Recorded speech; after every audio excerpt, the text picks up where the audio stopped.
Je pense que c'est parti, ça enregistre. Bon, ben, bonsoir à tous. Bienvenue pour cette présentation de ce soir. Donc, on a Jacques qui va nous parler de prospecter avec succès les hypothèques légales. Donc, on voit qu'il a un bon PowerPoint à nous partager. Donc, Jacques, la parole est à toi. Bonsoir tout le monde. Là, on est le 1er février, puis c'est la deuxième fois qu'on donne cet atelier chez Carrefour Immobilier. Alors, ce soir, on va parler de quelque chose qu'on entend rarement parler, même pas du tout. Ce sont les hypothèques légales. On va parler que des hypothèques légales. On a 4 types d'hypothèques légales et on va voir ce soir comment on peut faire de la prospection, gagner de l'argent avec ça, avec ces hypothèques-là et surtout de pouvoir travailler puis faire de la prospection puis d'avoir peu ou très peu de concurrence ou très, très, très, très peu de concurrence, contrairement à tous les autres types d'hypothèques, tous les autres types d'actes que vous pouvez trouver sur le registre foncier, notamment les préavis d'exercice où, dans ce secteur-là, il y a beaucoup de concurrence. Alors, l'objectif de ce soir, ça va être d'identifier les opportunités que comportent les hypothèques légales. On va aussi identifier des solutions qu'on pourrait avoir pour les clients qui ont ces types d'hypothèques légales-là. Et l'objectif, au bout du compte, et j'espère que vous êtes là ici ce soir, c'est d'augmenter vos ventes, d'arriver à avoir plus de chiffre d'affaires pour finalement, éventuellement, vivre de l'immobilier comme moi je fais depuis plus de 20 ans. Alors, ce qui est important de retenir, c'est que vous devez avoir pour vos clients et pour vous-même une situation win-win. À partir du moment que vous allez avoir une situation win-win, vous allez obtenir beaucoup plus de contrats. Alors, s'il y a une chose que vous devez retenir ce soir, mais seulement juste une, puis je pense que vous le savez aussi, c'est que les clients, ils ne veulent pas perdre leur maison. Est-ce que vous êtes d'accord avec moi? Les clients, ils ne veulent pas perdre leur maison, ils veulent même rester dans leur maison. Alors, ce soir, ce qu'on va voir, c'est qu'est-ce que vous pouvez faire quand votre client ne veut pas vendre sa maison et qu'il veut rester dans la maison. Comment vous pouvez tourner cette situation-là à votre bénéfice aussi et puis faire une vente plutôt que de ne pas faire. En fait, quand vous faites de la prospection, vous voulez souvent acheter la maison et ça devrait rester d'ailleurs votre premier objectif. Mais quand le client ne veut pas vendre, ben, plutôt que de ne pas faire une transaction du tout, ben, si vous êtes capable de lui proposer une solution pour qu'il reste dans sa maison, ben, vous n'aurez plus de concurrence. Puis tous les autres qui sont là, qui veulent acheter la maison, ben, ils vont dégager, puis c'est vous qui allez rester sur place. Alors, juste pour me présenter, mon nom, moi, c'est Jacques Dionne. Je suis investisseur immobilier depuis 2003. En fait, je fais de la prospection immobilière depuis 2003. J'ai commencé à faire de l'investissement immobilier en 1996. J'ai acheté mon premier triplex en 1996. Après ça, en 1998, j'ai acheté mon premier quatreplex. Puis en 1999, mon premier cinqplex. Et puis en 2000, c'était mon premier sixplex. Alors, j'allais 3, 4, 5, 6. Hein, moi, c'est ordonné. Pour ça, j'aurais pu aller à 7, 8, 9, mais j'arrêtais à 6. C'est pas vrai. Alors, il y a Gilbert qui est rentré avec nous. Donc, ça fait plusieurs années que je fais de l'immobilier. Je suis devenu indépendant financièrement vers l'âge de 40 ans. Ça fait plusieurs années que je fais de l'immobilier. Puis, moi, je m'amuse à être maintenant prêteur privé parce que j'ai gagné beaucoup d'argent en immobilier. Je suis encore investisseur immobilier. Je possède, je compte bien, actuellement, je dois posséder 5 maisons en location achat qui me génèrent quand même pas loin de 150$ par tranche de 100 000 $ de maison. Alors, imaginez-vous, je n'ai 5, alors ça donne un bon revenu. Et moi, j'ai fait de la location achat depuis 2008, alors j'en ai vraiment fait beaucoup. Là. Je suis un des premiers à avoir fait ça depuis très, très longtemps. Puis depuis 2012, c'est devenu mon pain et mon beurre. Alors, Raphaël, mon premier petit sondage, j'aimerais ça pouvoir connaître les gens. On a 3 questions dans le sondage. Sondage à vous partager. Alors, c'est juste un peu pour vous connaître un peu l'auditoire. Alors, la première question, c'est peux-tu les lire, s'il te plaît? Oui, quelle est votre expérience en prospection? Est-ce que vous êtes débutant, 1 à 2 transactions, 3 à 5 transactions ou 5 transactions et plus? Donc, vous pouvez normalement voter. Ensuite, vous avez, à votre avis, qu'est-ce que les hypothèques légales, à votre avis, est-ce que les hypothèques légales, ont priorité sur les hypothèques ordinaires. Et la troisième question, votre objectif en prospection. Alors, je vous laisse voter. Donc, on a en expérience, on a débutant, on a 2 transactions. On a quand même quelques-uns, 5 transactions et plus, c'est bien. Oui, il en reste encore 5-6 à voter, là. Ben oui, ça augmente, ça augmente. Bon, on est à 18 sur 18. Alors, il y a M. Touchette qui n'est pas là, alors c'est pour ça qu'on est à 18. Absolument, on va partager les résultats. Je t'écoute. Donc voilà, on a un petit peu de tout, hein. La population est un peu mixte, comme majorité de débutants quand même ce soir. Quelques-uns qui ont fait 1-2 transactions, quelques-uns qui ont fait 5 transactions et plus. Félicitations. Donc, à votre avis, est-ce que les hypothèques légales ont priorité sur les hypothèques ordinaires? Là, on a un dilemme. On a 56% de oui et 44% de non. Qui a la bonne réponse? On va le voir plus tard. Et votre objectif en prospection, bah là, on a un peu également... on a un petit peu de tout. On a trouver des deals et les conserver ou vendre mes deals. Donc, bien, c'est parfait. On va pouvoir continuer avec ça, Jacques. En tout cas, la bonne nouvelle, c'est que la question 2, tout le monde a la bonne réponse. Alors, ça va être assez facile. J'ai arrêté le sondage. Je pense que maintenant, vous pouvez le voir, là, je crois. Là, on ne le voit plus, justement. Là, vous ne le voyez plus. Toi, parfait. Alors, on va continuer. Alors, quand on va dans le registre foncier, là, si vous allez dans le registre foncier, vous pouvez voir plein de sortes d'actes. J'en ai extrait quelques-uns. Il y a tous ces actes-là. Mais il y a aussi 4 autres types d'actes que ce soir, on va parler. Ce sont les hypothèques légales de l'État. Il y a les hypothèques aussi légales qui résultent d'un jugement. Alors, il y a quelqu'un au tribunal qui a eu un jugement contre lui, puis le créancier va déposer une hypothèque sur la maison du client. Ensuite, on a les hypothèques légales du syndicat de copropriété, puis les hypothèques légales de construction. C'est peut-être celle que vous connaissez le plus. Alors, ce que je vais vous demander maintenant, c'est, Raphaël, il va diviser les groupes, va vous diviser en groupes de 5 ou 6 personnes.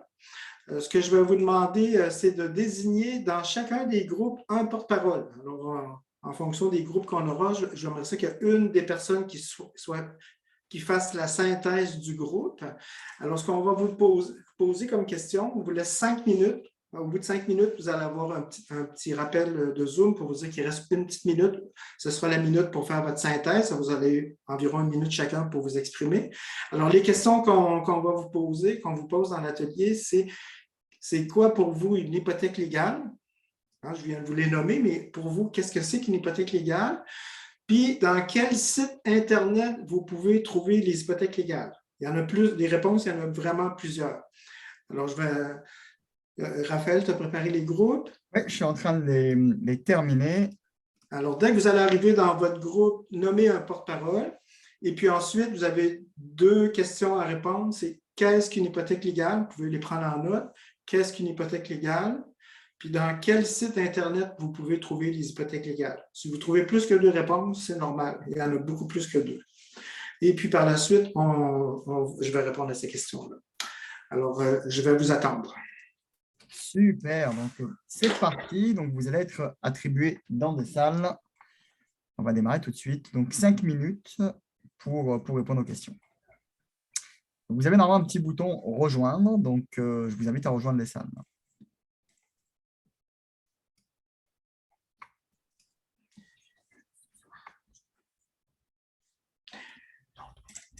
Comment j'arrive à ne pas arrêter la vidéo, mais à faire une pause?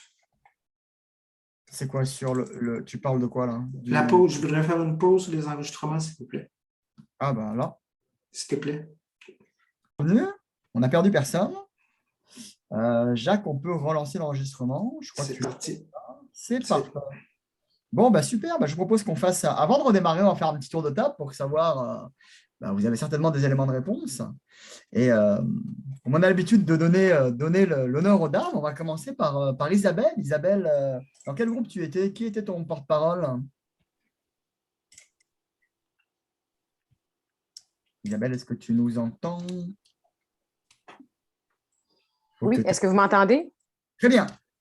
Qui étaient les porte-paroles dans vos Qui groupes? était ton porte-parole dans ton groupe? C'est moi qui ai le porte-parole. C'est toi le porte-parole. Super, donc tu es la bonne personne. Ouais. Qu'est-ce que tu as trouvé avec ton groupe comme élément de réponse? Ben, savoir qu'est-ce que c'est une hypothèque légale, c'est une assurance de la part de quelqu'un là, qui met ça sur l'hypothèque qui est déjà présente dans le but de se faire payer en premier s'il y a une vente de maison qui a lieu. Okay. Puis, pour ce qui est de quel site on le trouve, il y en a différents. Ça part du registre foncier. Puis on peut le trouver sur JLR, mon prospecteur. On a nommé aussi Nominis. Okay. Très bon. Très bon, très bon. Merci Isabelle. Oui. On va prendre une autre personne. On va prendre… Quel groupe 1 peut-être ou le groupe 2? Vas-y par le groupe. Je vais nommer des gens et puis ils vont me dire dans quel groupe ils étaient. Je vais poursuivre avec Julie. Julie, dans quel groupe tu étais? Je ne sais pas, je n'ai pas remarqué si j'étais groupe 1 ou 2 ou 3, mais notre représentante, c'est Joanne. C'est Joanne, super. Donc, on va donner la parole à Joanne. Bon, alors, nous, dans notre groupe, la définition qu'on a donnée à une hypothèque légale, on a surtout parlé de l'hypothèque légale de construction. C'est celle que je pense qui est connue un peu plus de tous, là. La construction légale de construction, l'hypothèque légale de construction, c'est une hypothèque pour sécuriser le paiement, finalement, de travaux ou de fournitures qui a été utilisée lors d'une construction ou d'une rénovation de maison. Mais l'hypothèque légale en soi, c'est de s'assurer d'avoir une garantie sur une propriété jusqu'à ce que la propriété ait une transaction. Donc, à partir du moment que la propriété va être vendue, bien, ça garantit, dans le fond, l'émetteur de l'hypothèque légale de recevoir son bien. Mais on a dit que ce n'est pas dans tous les cas. Parce qu'il y a des cas où les hypothèques légales peuvent être radiées, tandis que d'autres hypothèques légales vont être honorées. Fait que ça dépend de l'hypothèque et de comment est-ce que ça peut être négocié. Et nous aussi, dans quel site Internet qu'on trouve les hypothèques légales, bien, on a parlé aussi de la même chose que l'autre équipe, là, les registres fonciers, mon prospecteur, JLR, Nominis. On a rajouté aussi de Socage, tout le primitif au Socage. Puis, on a rajouté aussi que peut-être dans les sites de Revenu Canada, Revenu Québec, on pouvait peut-être trouver aussi de l'information concernant les hypothèques légales de l'État. Et au niveau du registre du bâtiment, on n'était pas certain. On a parlé du registre du bâtiment, on ne pouvait pas aller voir les hypothèques légales de construction. On se posait la question, justement, s'ils ne fournissaient pas cette information-là. Alors, voilà. OK, super. Merci, Joanne.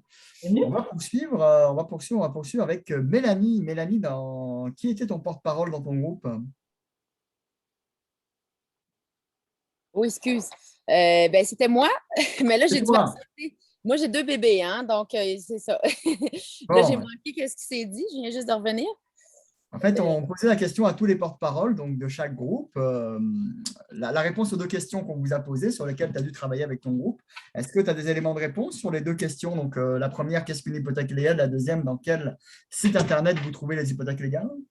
D'après moi, ça a tout été déjà dit, mais c'était dans le fond quelqu'un qui était en défaut de paiement, là, soit en lien avec soit un entrepreneur, un contracteur, constructeur ou le gouvernement, les banques.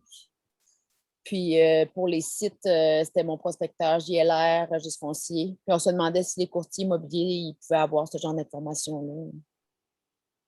Excellent, super. Merci, merci Mélanie. Est-ce qu'on a un porte-parole qui n'a pas parlé? Normalement, il doit en rester un, je crois. Tout le monde a parlé? Moi, je n'ai pas parlé.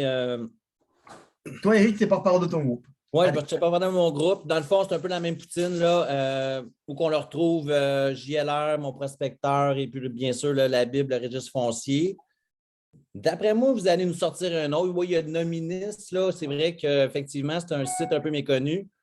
Puis au niveau là, des hypothèques légales, j'ai hâte que tu confirmes. D'après moi, la plus forte, c'est l'hypothèque de construction qui a préséance sur les prêteurs. Puis là, j'ai hâte de voir les précisions là, au fil du reste de la conférence. Les autres, c'est quoi leur rang associé là, rapport aux hypothèques qu'on peut avoir rapport à ça?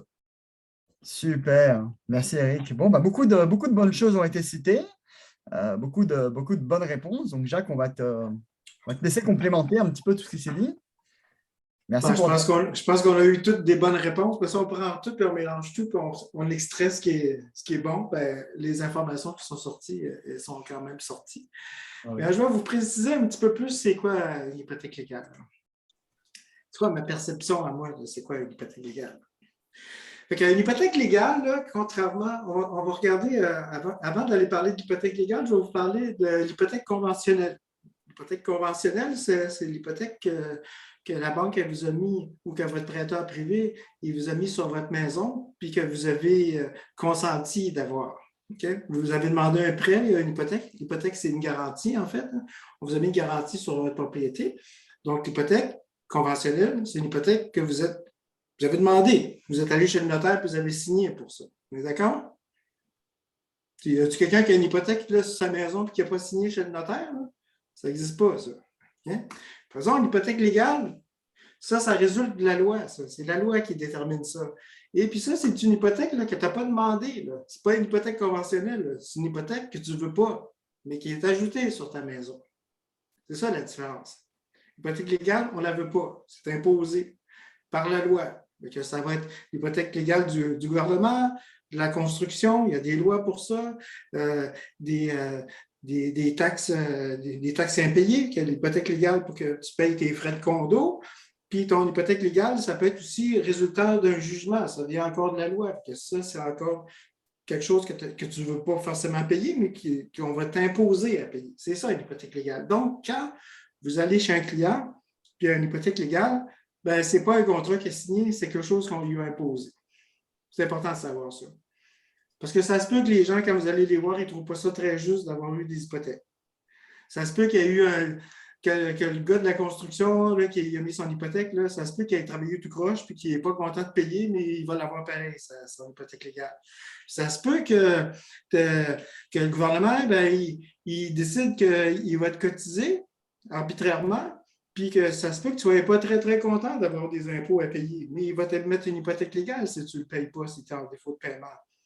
La même chose pour les frais de condo. Puis la même chose pour un jugement, bien, ça se peut que tu sois allé au tribunal, tu ne vas pas être vraiment content, tu as perdu, mais tu vas avoir ton hypothèque légale. Donc, ça se peut que tu rencontres des clients et ils ne soient pas très contents d'avoir des hypothèques légales. Mais ils l'ont quand même. Alors ça, il faut qu'ils vivent avec ça maintenant.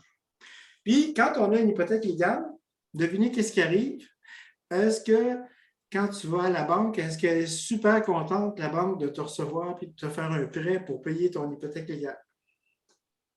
Est-ce que les banques sont prêteuses quand tu as une hypothèque légale? Bonne question. Qui c'est qui a la réponse? Est-ce que les banques prêtent avec une hypothèque légale? Je dirais que non. Non? Est-ce qu'il y a d'autres réponses? Non, parce que c'est une mauvaise Ils ne gestion. prêtent pas. C'est une dette. C'est pas, ils ne vont pas t'emprunter sur ton équité pour payer ça. Là. À mon avis, c'est toi, puis il faut que tu te débrouilles. Là. Ils n'ont même pas le droit de le faire. Alors, ils ne vont pas le faire. Alors, quand tu as une hypothèque comme ça, comme un petit peu peinturé dans le coin, il faut que tu la payes, puis tu ne peux pas refinancer. Comment tu payes? Là? Supposons là, que tu as une cotisation arbitraire du gouvernement de 150 000 ou de 30 000 ou de je ne sais pas quel montant. Il faut que tu la payes. Tu ne peux pas refinancer. Comment tu fais pour la payer? Là, c'est soit que tu vas passer par une institution...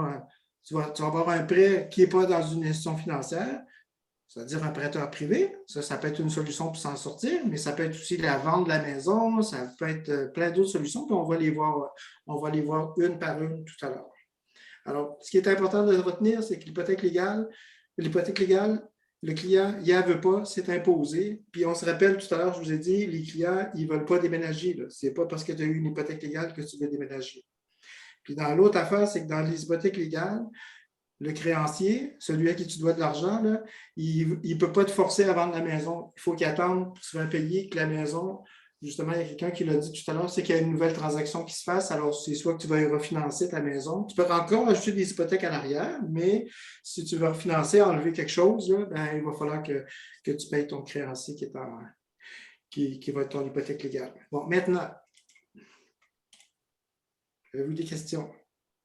Où est-ce qu'on les trouve, ces hypothèques légales-là? C'est moi qui vous l'ai posé la question. C'est moi qui vous pose la question. C'est où qu'on les trouve? Vous l'avez dit tout à l'heure. On le trouve dans le registre foncier principalement. C'est là que se trouve la source de données officielle. Que ce n'est pas chez Revenu Québec, ce n'est pas dans tous ces endroits-là. Moi, si vous trouvez une place qui a les hypothèques légales de l'État dans Revenu Québec ou Revenu Canada, appelez-moi, je ne suis pas au courant, je voudrais le savoir. On ne trouve pas cela. On trouve tout ça dans le registre foncier. Et puis, du registre foncier, ben, on va trouver ces informations-là dans mon prospecteur. La plupart de vous, vous êtes abonnés chez mon prospecteur. Donc, en utilisant l'outil Mon prospecteur, vous allez trouver les 4 types d'hypothèques légales. Vous allez toutes les trouver là. Et je ne veux pas vous voler un scoop, là. Je sais que je vais vous dire ça, puis peut-être quelques-uns d'entre vous ne seront pas contents, là, mais vous êtes très, très peu à l'utiliser. Alors, ce soir, vous allez être peut-être une vingtaine de personnes de plus à l'utiliser, donc vous allez faire un petit peu de concurrence, mais les hypothèques légales, vous allez les trouver sur mon prospecteur, puis c'est très, très facile à faire. Puis, vous les trouvez aussi sur JLR, sur Nominis que vous avez nommé tout à l'heure. Vous les trouvez aussi sur GDL plutôt. Vous les trouvez aussi sur Iteram. Et puis, un autre logiciel qui s'appelle QuickPotech, qui est un logiciel qui est fait strictement pour faire de l'extraction de données du registre foncier de tout ce qui est hypothèque. Donc, les hypothèques conventionnelles et les hypothèques légales et aussi les préavis d'exercice, mais c'est seulement ce que vous trouvez là-dessus. Donc, vous avez un choix quand même d'outils pour trouver de l'information. L'information est là, elle est facile d'accès.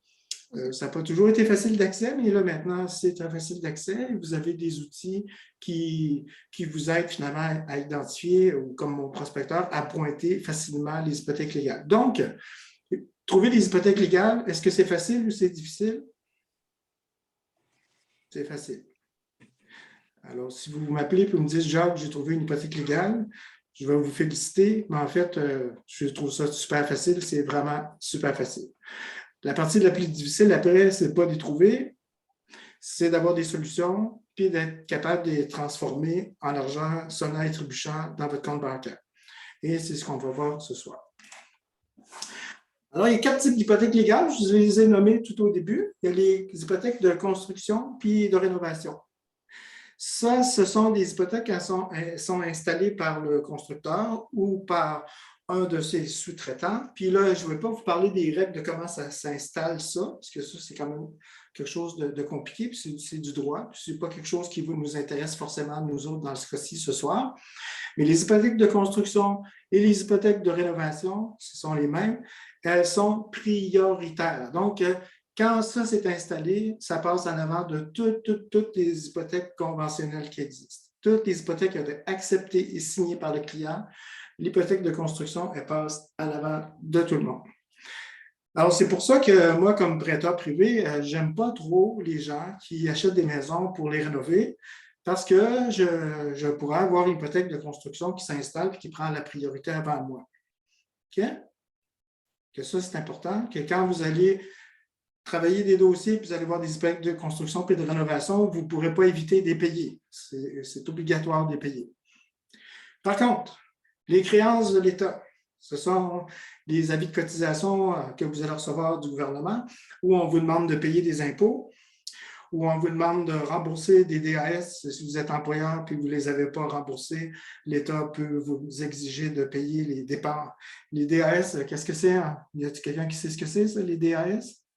C'est les déductions à la source. Quand vous recevez votre paye, il y a plein de choses qui sont retenues. Les impôts, le régime des rentes, toutes ces choses-là. Ça, un employeur, quand il les perçoit de la paye de son employé, bien, il doit les rembourser. S'il ne la rembourse pas, l'État peut mettre une créance sur sa propriété. Même si ça vient de son entreprise, il peut les mettre sur sa propriété principale. Et ce n'est pas une créance prioritaire. C'est une créance qui prend son rang dans l'ordre que c'est inscrit dans le registre foncier. Donc, ça se peut que vous ayez une hypothèque de la banque A, un prêt privé, puis une créance de l'État, une hypothèque légale de l'État, mais elle va prendre son rang. Une fois que la maison va être vendue, ben, elle va être payée dans son rang. Ça va? Donc, la beauté de la créance de l'État, c'est qu'on peut les faire disparaître. Alors, on va faire une formation le 19 février prochain, c'est un samedi, le matin. Je vais vous envoyer les liens un petit peu plus tard, où on va faire un atelier et on va parler que de ça là, pendant 2h30. On va regarder comment on les trouve, comment on les qualifie, comment on fait les calculs, comment on détermine des propriétés qui sont intéressantes et comment on les transforme pour faire un coup de circuit. Alors, j'ai fait une transaction récemment comme ça avec un prospecteur de mon prospecteur il y a quelques mois. Et puis, je l'ai fait aussi avec Jean-Nicolas Lacasse. Et puis, ce qu'on a fait, c'est de supprimer l'hypothèque de l'État, puis d'acheter la propriété seulement au prix de la première créance, puis pas être obligé de rembourser la créance de l'État. Donc, au lieu d'acheter la maison à 90 de sa valeur, ça a permis de l'acheter à 65 de sa valeur. Et c'est ce qu'on va voir dans l'atelier du 19 février. Pendant l'atelier, vous allez recevoir un courriel un petit peu après 7 heures avec les liens pour vous inscrire. Puis après ça, il y aura tout le détail de ce qu'il faut en fonction de la formation que vous avez eue ce soir. Alors aussi, on a les hypothèques légales du syndicat de copropriété. Vous ne payez pas vos frais de condo. Ben, le syndicat peut mettre une hypothèque légale. Elle prend son rang comme tout le monde. Donc, quand vous allez vendre ou refinancer votre maison, ben, vous allez devoir payer vos frais de condo en retard. Et puis, on a les jugements de la Cour. Ça, c'est un jugement qu'un tribunal va émettre, puis que le créancier, ben, en fait, la personne à qui vous devez de l'argent, va pouvoir publier, sans votre consentement, une hypothèque légale demandant de se faire payer en fonction du jugement, plus des intérêts de la Cour. Si je ne me trompe pas, je crois que c'est 5 % en plus.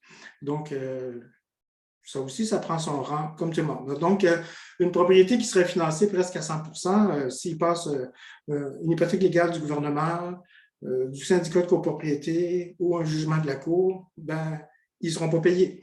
On est d'accord?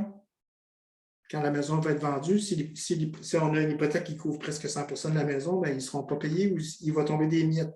Tandis que si on a une hypothèque légale de construction et de rénovation, ça va être les premiers payés. Après ça, ça va être le créancier.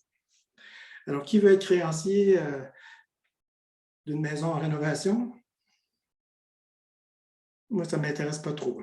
Si vous m'appelez pour faire du prêt privé, genre que je veux faire un flip rénovation, puis j'ai des travaux importants, moi, je ne suis pas très, très preneur parce que je n'aime pas ce type d'hypothèque-là et c'est très risqué. Et c'est très facile de déborder dans les projets puis d'avoir des problèmes. Alors, c'est quoi les solutions maintenant pour un propriétaire qui a une hypothèque légale? Hein? Là, vous allez sur mon prospecteur, vous identifiez des hypothèques légales, puis là, maintenant, c'est quoi les solutions que vous pouvez leur proposer? Alors, Raphaël, je vais te laisser animer ce petit bout-là. Oui, qui c'est qui a des idées? Éric, par exemple, tiens. C'est quoi les solutions pour un propriétaire qui a une hypothèque légale? Quelle solution tu pourrais lui apporter?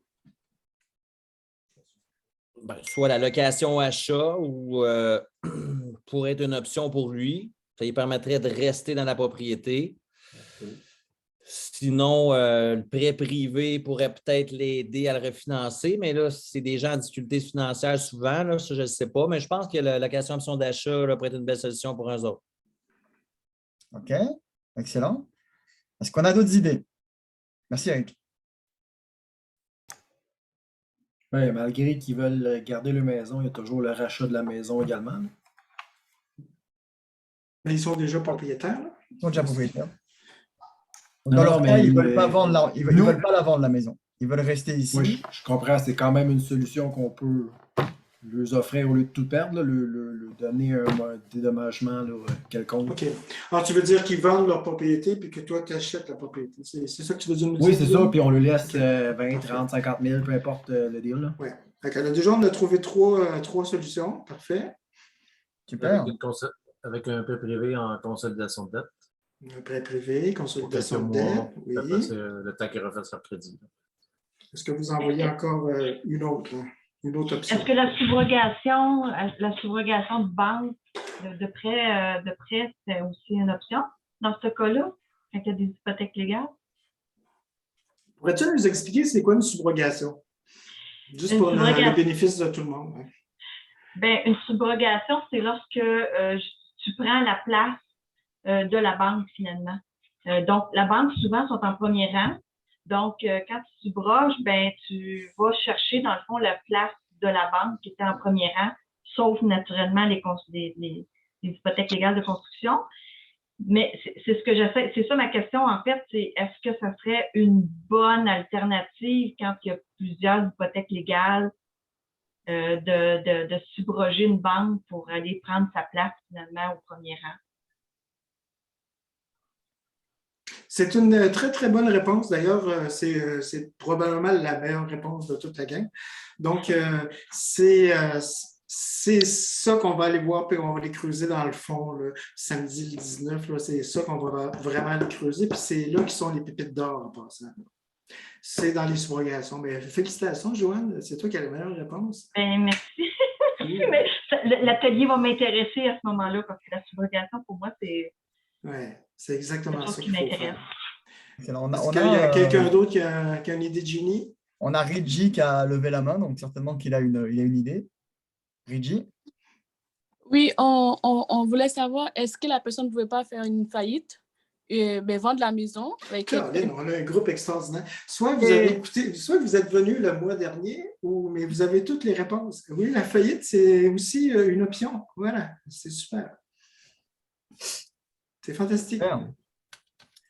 C'est-à-dire que tu forces la faillite et tu... On ne force pas jamais personne. On les conseille. On les conseille, effectivement. Moi, je t'écoute, Éric. Excuse-moi de t'avoir répondu. Je me demandais, je trouve que c'est hot, là, ça m'a allumé la lumière sur la faillite, là, très bon point. Fait que dans le fond, tu les invites à faire une faillite, tu leur recommandes fortement ou suggères ou conseilles de faire une faillite. Mais ensuite de ça, comment que tu les récupères ou comment que tu les satisfais là, suite à ça? Ben, les gens, ils veulent habiter dans leur maison. Je pense que la première satisfaction, ça va être de répondre à leurs besoins. Ouais. Raphaël, il est un spécialiste du besoin et du désir. Là, que des fois, le besoin fit avec le désir, mais quand ils sont capables de rester dans la maison, s'ils sont capables de la payer, s'ils sont capables de nous prouver qu'ils sont des bons payeurs, ben peut-être que l'achat-rachat pourrait être une bonne solution, accompagné d'une faillite. Ouais. Et pour ça, quand vous travaillez, nous, on travaille avec des syndics de faillite, on a des syndics de faillite qui travaillent avec nous, on peut les appeler avec les clients, puis monter une solution pour que le client ne perde pas tout finalement, ou soit faire une proposition au consommateur, ou soit une faillite, puis après ça, structurer ses affaires, rester dans la maison. Peut-être faire un achat-rachat, une location-achat, puis de racheter la propriété dans 2 ans, mais pour ça, il faut le travailler, il faut bien le faire. Que si votre objectif, c'est que les clients restent chez eux, vous pouvez être payé à faire une transaction comme ça. Vous pouvez toujours essayer d'acheter la maison, mais s'ils ne veulent pas la vendre, vous n'allez pas gagner ici. Et Jacques, si je pousse plus loin ma réflexion, de subroger une hypothèque avec l'option en plus de la location avec option d'achat, c'est un peu ça que vous faites pas mal. Exactement. Il faut tout mélanger. En fait, si tu veux construire une maison avec un marteau, ça se peut que tu construises une cabane à oiseaux, mais si tu veux construire une maison plus grande, ça se peut que ça te prenne une scie, puis ça se peut que ça te prenne d'autres outils ou une grue peut-être pour monter la toiture, la charpente. Tu vois, ça te prend beaucoup d'affaires. Plus ton projet il est gros, plus il est complexe, plus ça te prend d'outils. Oui, si tu arrives là-bas avec des connaissances avec un outil, tu vas être capable de résoudre un problème avec un outil. Mais des fois, quand tu arrives avec 2, 3 affaires ensemble, puis des fois 4, tu vas arriver avec une solution peut-être beaucoup plus complexe, là, beaucoup plus compliquée, beaucoup plus complexe, mais c'est toi qui vas gagner la transaction parce que tu vas être capable de satisfaire le besoin du client. Toujours, je ne répéterai jamais assez, de rester dans sa maison. Ce que veut dire Jacques par là, c'est qu'il y a beaucoup de transactions qui passent sur le radar de beaucoup de gens. Parce que quand tu ne connais pas toutes les solutions qui sont possibles, tu vas avoir un deal qui va s'afficher sur mon prospecteur et dire mais il est nul ce deal là à côté, on ne peut rien faire avec. Non. En général, on peut faire des choses avec, dépendant de comment est-ce qu'il est fait. Mais ça veut dire que des fois, on voit des transactions, beaucoup de gens voient des choses sans avoir la connaissance. Et quand tu n'as pas la connaissance, malheureusement, le deal passe sous le radar et on croit qu'on n'a pas d'option alors qu'on en a. Moi, j'ai acheté une maison il y a 2 ans. C'était un super beau cas. Là. Il y avait justement une hypothèque légale du gouvernement. Il y avait un préavis exercice de la banque. Puis, il y avait aussi un prêteur privé à travers tout ça. Là. Mais moi, quand je suis rentré là-dedans, je dirais, on avait des ratios prévaleurs qui dépassaient 100%. Là. Et cette personne-là, devinez combien il y a de prospecteurs comme vous qui l'avez appelé? 0. Mais 0. Alors, moi, quand j'ai appelé, elle était tellement contente, la personne, elle a dit personne ne m'a appelé, personne n'avait de solution, mais moi, j'en avais une. Que finalement, bon, on a subroger le prêt, on a fait une faillite, puis on a fait une location achat. Je n'ai pas fait une transaction, là. J'en ai fait 2. Pour moi, c'est 2. Là. La faillite, pour moi, ce n'est pas payant. Là. Mais ce qui était payant pour moi, c'était de subroger le prêt, puis de faire une location achat. Puis j'ai fait 2 transactions dans une. C'était juste un petit peu plus payant. Puis ça m'a permis à la fin d'être capable de faire une subrogation du prêt, puis de faire un délaissement volontaire de la propriété. J'ai réussi à avoir la propriété pour vraiment pas cher. Jacques, cette transaction était sur le registre foncier, sur mon prospecteur. Ah oui, partout. C'est-à-dire que tout le monde la voyait. Le comportement du client ou de la cliente, parce que je vois tout à fait à quelle transaction tu fais allusion, qu'est-ce qu'elle faisait, elle? Dans quel état elle était? Qu'est-ce qu'elle cherchait à faire? Elle ne savait plus quoi faire. C'était les banques, elle allait à la banque, il ne se passait rien. Elle a reçu quelques lettres par la poste, mais quand elle a appelé ces gens-là, il ne se passait rien. Il n'y avait aucune solution possible. Alors, il n'y avait rien. Là.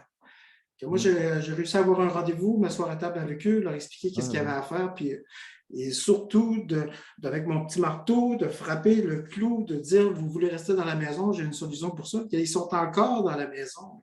Puis là, on est en train de travailler le dossier pour qu'ils la rachètent, la propriété. Si ça se trouve, là, la maison a été... la prise en paiement s'est faite l'année passée, au début de l'année, pendant que j'étais en Colombie, pendant que j'étais en voyage. C'est le fun. On peut faire des transactions à distance. Puis cette année, je continue à travailler avec la cliente pour qu'elle passe au financement. Puis elle vient d'être libérée de sa faillite, puis elle va être capable d'aller à la banque dans quelques jours, là, dans quelques semaines. Puis elle va aller chez un prêteur alternatif. On va lui prêter encore de l'argent. Moi, je vais faire 3 transactions avec cette personne-là. L'idée, c'est de dire qu'il y a des transactions qui sont disponibles sur le marché, que les autres ne voient pas, que vous avez la possibilité de voir. Vous avez la possibilité d'aider des gens comme la cliente qui a aidé Jacques, qui se débattait dans tous les sens pour essayer de trouver une solution. La plupart des gens, la seule solution qu'ils leur offraient, c'est d'acheter la maison à rabais ou pas de solution, parce qu'ils n'avaient pas de solution pour elle. Et quand Jacques s'est assis à table, finalement, il y a eu plein de solutions et ça s'est transformé à un deal ou pas de deal pour tout le monde, un super bon deal que Jacques a fait. Alors, on va continuer, parce qu'on peut passer toute la soirée là-dessus, mais en fait, ce que les gens ne veulent pas, c'est de perdre leur maison. Hein. Ce que les gens ne veulent pas, c'est de déménager. Hein. Mettez-vous dans leurs bottines. C'est pas facile de se mettre dans les bottines de quelqu'un quand on n'a jamais été dedans, mais c'est juste de vous imaginer qu'il vous arrive quelque chose dans votre vie, n'importe quoi, puis vous êtes en train de tout perdre. Par exemple, moi, j'ai eu un contrôle fiscal en 2012, 2013, 2014. Ils m'ont commencé ça en 2016. Ça vient juste de se terminer, mais là, j'ai dû payer un avocat puis plein de frais. Mais au début, on me demandait 300 000 d'impôts, puis ça va se finir en 15. Mais 300 000, là, moi, je devrais pas payer ça. C'est énormément d'argent. Mais là, 15 000, là, je suis capable de me battre pour ça. Mais d'autres personnes, ils ne peuvent pas le faire. Ils ne sont pas capables. Ça se peut j'aurais pu rester collé avec le 300 000. Moi, je ne le devais pas du tout, cet argent-là. Et quand l'État y passe, puis ils font une contribution, ils font une cotisation arbitraire, c'est à toi de prouver que tu n'as pas ça. Puis là, ils regardent tes revenus, tes dépenses, ils regardent ce qui est rentré dans ton compte, ce qui est sorti de ton compte. Puis quand ils ne sont pas capables tu n'es pas capable de justifier tous les petits morceaux qui passent là-dedans, tu te fais ramasser. Puis moi, mon compte personnel, là, je n'avais pas, comme mes comptes d'entreprise, là, j'ai toutes les factures, j'ai tout, là, mais je n'avais pas ça dans mon compte personnel. Là. Alors, si vous avez de l'immobilier dans vos affaires personnelles, là, s'il vous plaît, là, mettez ça en ordre. Vous allez avoir des hypothèques légales du gouvernement, c'est pas trop long et c'est pas facile à gagner. Si je peux juste faire juste une petite aparté, enfin pas une aparté, mais complémenter ce que tu disais. Ce que veut dire aussi Jacques par là, c'est que la plupart des gens qui ont des problèmes avec lesquels on fait des conciliations de location achat, c'est pas la croyance qu'il y a dans la location achat ou le prêt privé, c'est que ouais, mais la personne n'est pas capable de payer, là. C'est un BS qui ne paye pas, là. Pourquoi je vais l'aider? Mais ce n'est pas ça, en vrai. Ce n'est pas des BS tout croche qui ne veulent pas payer. En général, vous avez des personnes. On a fait un prêt privé à une personne de consolidation. Vous savez quel était le salaire de cette personne? Le revenu annuel de cette personne? Qui c'est qui a une idée dans la salle, là? À part toi? Donnez-moi un chiffre, là, un revenu annuel de cette personne à qui on a fait un prêt de consolidation de dette. OK, mettons 30 000 par année. Travailleur autonome, 30 000. 30 000, une autre idée? 80. 80. La personne gagnait 250 000 par année. Tu te dis, mais 250 000 par année, comment est-ce que tu fais pour être dans le trouble? Mais je vous garantis qu'il y a des gens qui ont des problèmes de vie que vous n'imaginez même pas, que même moi, je n'aurais même pas imaginé, et qu'au final, on a pu aider ces personnes à faire une consolidation et qui gardent leur maison. Donc, la croyance numéro 1 qu'on a souvent, et que ce que les gens disent, mais pourquoi je ferais une location achat ou un prêt privé à une personne qui n'est pas capable de payer? Alors oui, effectivement, vous avez des mauvais payeurs sur le marché, mais ce n'est pas que des mauvais payeurs qu'il y a. Il y a quand même des gens qui ont des problèmes de vie et qu'on est capable d'aider. Donc, voilà, c'est la partie que je voulais faire. Je vois qu'on a des questions posées. Jacques, est-ce qu'on a une période de questions dans la présentation? Oui, mais si vous voulez peut-être les prendre en note, on va juste avancer un petit peu, parce qu'il y a peut-être des choses que je vais répondre, parce que je connais vos questions du premier atelier. Puis après ça va me faire plaisir, je vais répondre à on aura une période de questions dans la présentation. Je vais répondre à toutes les questions, je vous le promets. Excellent. Alors, les solutions qu'on a, on discutait des solutions. Tout à l'heure, on a la location avec option d'achat, que moi, j'appelle depuis 2008 l'achat-rachat. L'achat-rachat, ça consiste à acheter une propriété d'un propriétaire, de la louer avec la promesse de lui revendre plus tard. Alors, moi, je gagne mon pain pour mon beurre avec ça. Ça marche très bien. Je préfère ce type de clientèle-là. Même, je sais qu'il y a des préjugés là-dessus. Mais les clients délinquants et tout ça, c'est pas ma tasse de thé. Donc, des clients qui peuvent avoir un problème ponctuel, on peut acheter leur maison, restructurer la dette, repréparer le dossier pour passer au crédit puis de retourner à la banque. Ça se fait assez bien. L'autre option que vous pouvez avoir, c'est le prêt privé. Ça peut être de faire un petit prêt pour payer la consolidation, payer l'hypothèque légale et des choses comme ça. Ça peut être fait comme ça, dépendant de la place qu'il y a sur la maison. Et comme c'était Joanne, je crois tout à l'heure, qui nous a dit la subrogation, que ça peut être aussi de remplacer le prêteur qui est déjà en place pour garder son rang. Alors ça j'adore faire ça. Alors si par exemple, j'ai la Banque Royale qui est en premier rang, j'ai une hypothèque légale du gouvernement qui est en deuxième rang, mais ce que je vais aimer faire, c'est d'aller prendre la place de la banque pour me mettre en avant du gouvernement, puis après ça, de restructurer le dossier, de calmer tout, de restructurer le dossier pour éliminer la dette ou du moins la passer comment dire, en proposition consommateur, puis au pire, en faillite. C'est plutôt rare les faillites. Les gens, ça prend un dossier pas mal plus compliqué à faire une faillite, mais du moins une consolidation de dette, que ça va réduire la dette, ça va permettre aux clients d'avoir un plus petit paiement, puis ça va lui permettre d'avoir un plan pour racheter sa propriété plus tard, puis de continuer, puis d'avoir un capital, un patrimoine familial plus tard quand il va arriver à la retraite. L'autre option, je ne me rappelle plus qui l'a dit tout à l'heure, M. Perrault, je crois, je ne me rappelle pas de son prénom, il disait acheter la propriété, en fait, c'est que le client lui vende sa propriété, il peut la vendre à vous, il peut la vendre à n'importe qui, mais son option, c'est qu'il peut toujours vendre la propriété. Et dites-vous, quand il y a une hypothèque légale, il n'est jamais pressé de vendre.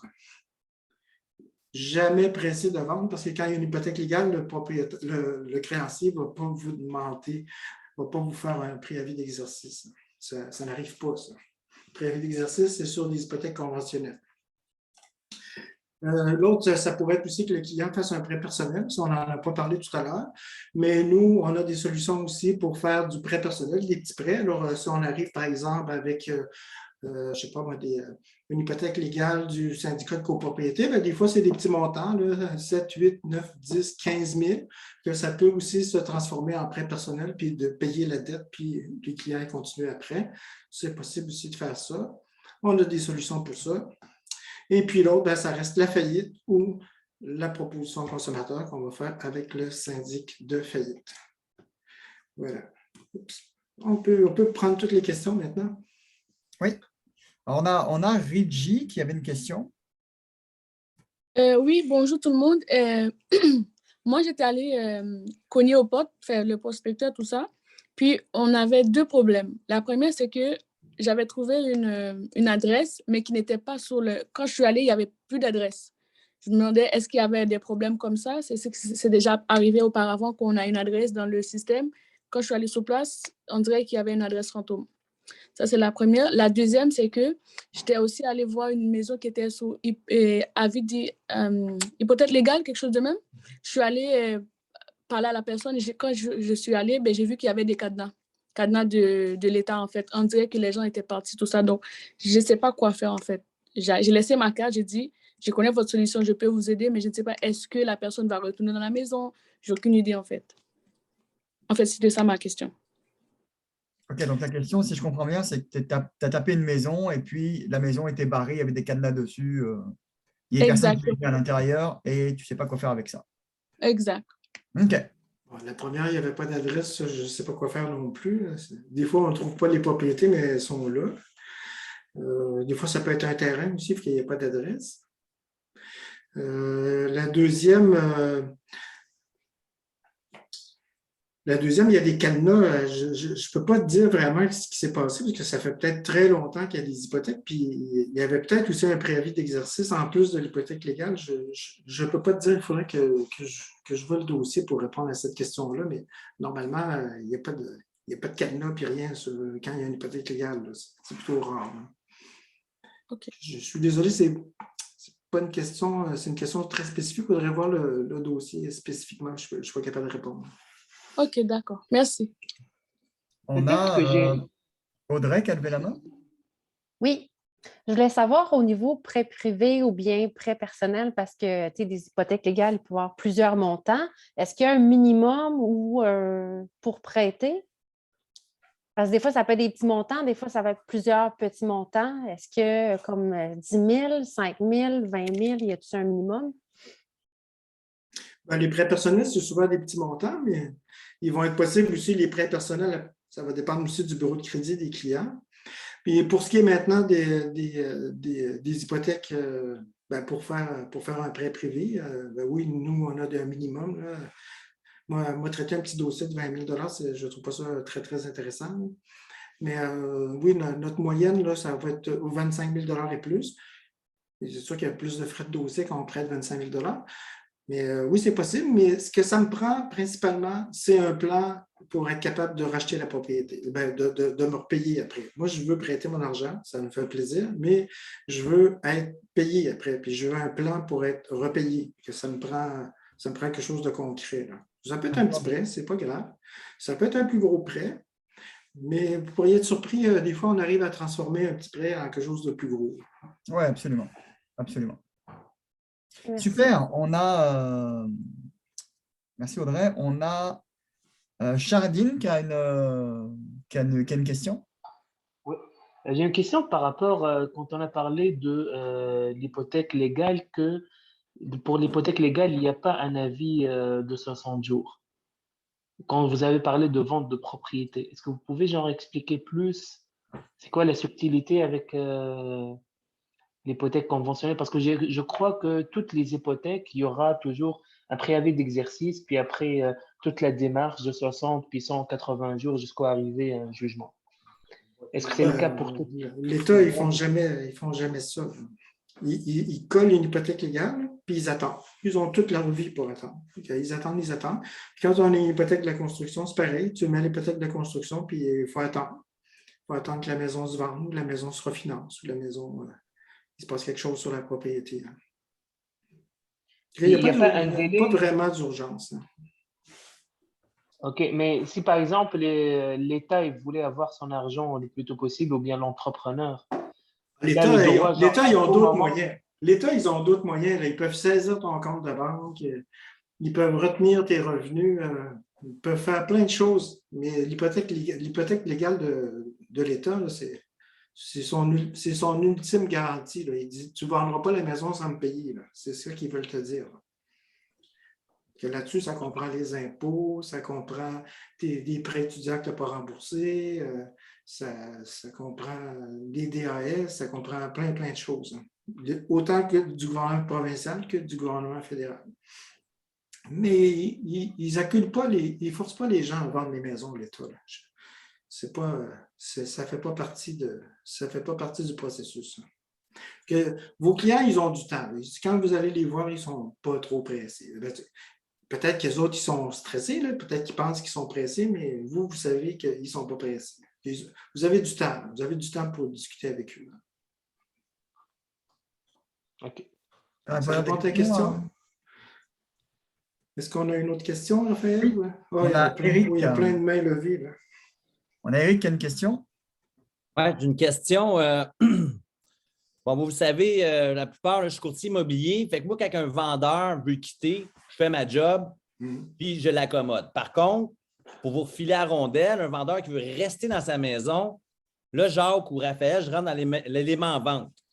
C'est-à-dire, gars, j'ai une bonne nouvelle pour toi, tu vas rester dans ta maison, mais tu vas faire faillite, je vais subroger ta dette, puis je vais te faire une location avec option d'achat. Comment tu fais? Tu comprends, je suis direct. Là, comment tu fais pour inspirer confiance au vendeur, outre le gros pitch de vente qui va rester dans sa maison? Comment tu fais pour l'amener à bien extrapoler puis à bien vulgariser des termes complexes comme un monsieur, madame, tout le monde, des mots à 100$ comme subroger la dette et le mot qui fait peur, faillite, et je vais te louer qu'une option d'achat. Comment vous faites pour vulgariser ça afin de bien faire la vente et que je vous refile la rondelle pour que vous puissiez ramasser le dossier? Je veux juste dire une petite chose, pour ça je vais te laisser toute la place, là, Raphaël. C'est comme quand tu vas chez ton dentiste et il dit « je vais t'arracher la dent ». Il ne t'a pas fait de radiographie, il t'a à peine regardé la bouche puis il dit « je vais t'arracher une dent ». Tu vas partir en courant parce que tu sais que ça fait mal et ce n'est pas le fun. Donc, le but, c'est vraiment de prendre toute l'information puis après ça, de le conseiller. Si tu joues ton rôle de conseiller, c'est super facile à faire. Moi, je ne manque pas mes ventes là, parce que je ne fais pas de vente. On appelle ça vente sans vente. Et puis, Raphaël, c'est notre spécialiste là-dedans. Là, je te laisse aller. En fait, j'ai un dicton, je ne sais pas d'où il sort, mais j'adore ce dicton-là qui dit, en fait, sois meilleur avec tes questions qu'avec tes réponses. Ce que je veux dire par là, c'est que lorsque une personne est dans ce problème-là de perdre la maison, l'idée, c'est que il va falloir lui faire dire de sa bouche les solutions. Ça veut dire qu'il va falloir lui poser des questions. Et plus on pose des questions sur le lien émotionnel, parce que une maison, il y a un lien émotionnel, on est attaché émotionnellement à sa maison. Quand on est en train de la perdre, là, c'est plus que la stratégie. La personne, au final, elle veut rester chez elle. D'accord ? Et l'idée, c'est de lui poser des questions, à savoir de dire, c'est quoi la meilleure solution pour vous ? Est-ce que vous voulez vendre ou est-ce que vous voulez rester chez vous ? Tu vois ? Et donc là, il va dire, moi, je veux rester chez moi. OK, selon vous, l'idée, c'est de l'emmener dans le questionnement, de lui dire, selon vous, quelles seraient les solutions pour que vous puissiez rester chez vous ? Est-ce que vous avez pensé à quelque chose ? Et puis là, la personne, elle va parler, la personne va se livrer en général. Et puis l'idée, ce n'est pas vite de rentrer dans des solutions. L'idée, c'est plutôt prendre de l'information et dire, écoute, j'ai une solution pour toi. Je connais quelqu'un qui va t'aider à rester chez toi. Et boum, là, tu passes, on va prendre un rendez-vous, il va machin. Parce que plus tu donnes de l'information, plus la personne va poser des questions. Et plus, si tu ne maîtrises pas ta réponse, tu vas t'enterrer dans des choses que tu ne maîtrises pas. Plus tu lui donnes, de la saveur de rester chez lui, et tu lui dis, écoute, moi, je n'ai pas l'information, je vais te référer la bonne personne, plus elle va avoir hâte de rencontrer cette personne-là. Fait qu'en gros, Raphaël, si je résume, pas de faillite, pas de subrogation, pas de location option d'achat. J'ai la meilleure référence pour toi, je te refile la rondelle, puis c'est toi qui le vulgarise. Absolument. Dans l'absolu, en fait, ton rôle là-dedans, c'est plus de collecter l'information. Tu sais, de dire, OK, on a des solutions pour vous. OK, votre maison, selon vous, elle vaut combien? OK, elle vaut tant. C'est quoi le solde hypothécaire? Le solde hypothécaire, il est de tant. C'est quoi les dettes? Le bureau de crédit, le bazar. Tu sais, juste pour se donner une tête, de dire, OK, quand le dossier va arriver sur mon bureau, tu vas me dire, Raph, j'ai un dossier, il est à Saint-Hubert, 60% de RPV, voici le topo. Tu sais, moi, déjà, en tant que prêteur ou en tant que personne qui fait location achat, j'ai le RPV, j'ai les bureaux de crédit. Tu sais, j'ai de quoi déjà, sans avoir parlé au client, je peux me faire une tête. Après, bien entendu, je vais appeler le client et puis je vais faire mon travail. Tu comprends? Mais l'idée, c'est plus collecter l'information, faire un bon petit dossier, on peut se faire une tête dessus. Et là, on va adopter la stratégie pour appeler le client et aller et se rendre jusqu'au bout. Tu vois? Mais toujours dans l'idée, on forme notre propre équipe de prospection. On leur dit tout le temps, hein, Jacques, c'est pas qu'on leur dit tout le temps. Je ne sais pas ce qu'on leur dit. On leur dit tout le temps, soyez pas en mode solution, soyez en mode question. Je pense que c'est ça qu'on leur dit. On leur dit, soyez pas en mode solution. Prends l'information. Quand tu as l'information, on va la trouver, la solution. Mais les gens veulent tellement, on est tellement dans une industrie, pas dans une industrie, mais dans un monde où les gens veulent tout de suite, que en fait, le problème de donner l'information tout de suite, ça casse un petit peu ta vente, en fait, tu sais. Et au final, à part toi, entre toi et moi, qu'est-ce qu'il a comme solution? Ouais, effectivement. Moi, je trouve que les gens essayent trop de trouver des solutions tout de suite, comme si ça prenait une solution. On n'est pas, t'es pas là-dedans. La première chose que tu dois établir avec ton client, c'est une relation de confiance. Exact. Puis de l'amener à lui faire prendre conscience de c'est quoi son problème. Parce que s'il n'a pas conscience de son problème, ben, tu ne feras jamais de vente. Puis une fois qu'il a pris conscience de son problème, ben, c'est quoi l'urgence? Puis une fois qu'il y a l'urgence, ben, c'est quoi les solutions qui lui restent concrètement, là? Et peut-être qu'il y en a une, peut-être qu'il y en a deux, mais s'il y en a deux, ben, au moins qu'il puisse les choisir. Parce qu'il reste toujours de vendre la propriété. Que moi, Éric, j'étais toi, si le client il est disposé à signer un contrat, je signerais. Là. Quitte à ce qu'il trouve d'autres choses après, au moins tu vas l'avoir signé ton client. Effectivement. Et après ça, ben, tu pourrais y amener d'autres solutions. Écoute, si tu veux rester dans ta maison, j'en ai d'autres solutions. Je peux te faire rencontrer mes experts. Ils vont être super contents. Puis après ça, si la maison, ça se termine en location achat, ben toi, tu vas être payé comme courtier. Tu comprends? OK? Alors, je t'invite à signer tes contrats. L'urgence, les questions, donc bien développer la confiance, mais surtout l'urgence d'un dossier. Tu sais, en fait, l'idée qu'il faut faire comprendre au client rapidement, c'est de lui dire, bah, tu sais, là, il y a un feu qui est allumé, on va l'éteindre d'abord. Tiens, on va tout faire pour l'éteindre. Il y a une urgence à traiter, il faut qu'on traite l'urgence. On n'a pas la solution maintenant, là, mais on va collecter l'information, on va la trouver la solution. On a des personnes qui vont pouvoir t'aider à le faire. Raphaël, il est 19h03. Je ne sais pas à quelle heure vous voulez finir. Moi, j'avais prévu de finir à 19h04. Mais si vous voulez rester un peu plus, on peut rester un peu plus. OK? Excellent. On a encore deux mains levées, Jacques. Est-ce qu'on prend encore les deux questions? On va prendre les deux. Pour ça, on aura tout un. Après, après ça, je vais rester. Si vous avez d'autres questions, ça va me faire extrêmement plaisir de répondre aussi. Super. Joanne? Ben moi, en fait, j'ai un cas de figure actuellement, mais peut-être que je vais rester après pour en parler un peu plus. Parce que c'est une dame que justement qui serait un bon potentiel là, pour toutes les solutions que vous avez apportées tantôt. Mais le petit X, c'est qu'elle avait une hypothèque parapluie avec sa sœur. Une hypothèque parapluie, là, je veux juste pour expliquer, là, c'est des gens qui, mettons, vont prendre une hypothèque avec sur deux immeubles. Ils vont avoir deux immeubles sur la même hypothèque, puis là, elle est avec sa sœur. Fait que ça, c'est un cas qui est un petit peu plus compliqué. Puis là, je ne savais plus quoi y donner comme solution à cette personne-là parce que l'hypothèque parapluie, ça a comme cassé le. Bref, est-ce que vous voulez que je le reporte plutôt à plus tard puis laisser la place aux autres questions? C'est plus spécifique, là? L'hypothèque parapluie, c'est un acte de garantie hypothécaire. Hein, que ce soit sur une maison ou deux, pour moi, ça ne change pas grand-chose. Là, on a notre sujet, c'est la maison sur laquelle elle est, c'est celle-là qu'elle veut conserver. Si tu as un ratio pré-valeur qui a de l'espace dessus, il y a peut-être quelque chose à faire. Ouais. Sauf que faut tu kicks sa sœur, parce que là, c'est deux sœurs. OK? On va faire le ménage, on va redresser tout ça, parce que des fois, les banques elles demandent d'ajouter un coût emprunteur, là, puis ce n'est pas nécessaire. Hein. Ça dépend de la valeur de la maison, ça va dépendre du crédit de ta dame, ça va dépendre aussi de ses revenus. Hein, juste pour faire une analogie, nous, on regarde 4 critères quand on prend une décision, quand on fait notre souscription. Imaginez-vous la police montée, là, en anglais, là, c'est RCMP. Là, on regarde les revenus, on regarde si les gens ont la capacité de payer. Après ça, on regarde le crédit. C'est quoi les antécédents, là, comment ils payent les choses? On essaie d'éliminer comme ça les délinquants. Il y en a qui c'est une maladie, c'est une façon de procéder là, de toujours s'opposer et de ne pas payer. Que ça, on n'en veut pas. Que le crédit est important. Alors, dans le RCMP, après ça, c'est la mise de fonds. La mise de fonds aussi, on peut la qualifier d'équité. Alors, c'est la valeur de tout ce qu'il y a à payer par rapport à la propriété. Que si ça, on arrive à quelque chose à 75, 80 maximum et 75 et moins particulièrement, ben, on a peut-être des solutions à faire. Puis après ça, ben, c'est la propriété. Dans quel état elle est, la propriété, son emplacement, sa qualité, sa valeur. Ces 4 critères-là, ça va nous permettre de vous dire assez rapidement si on peut faire quelque chose ou pas pour votre client.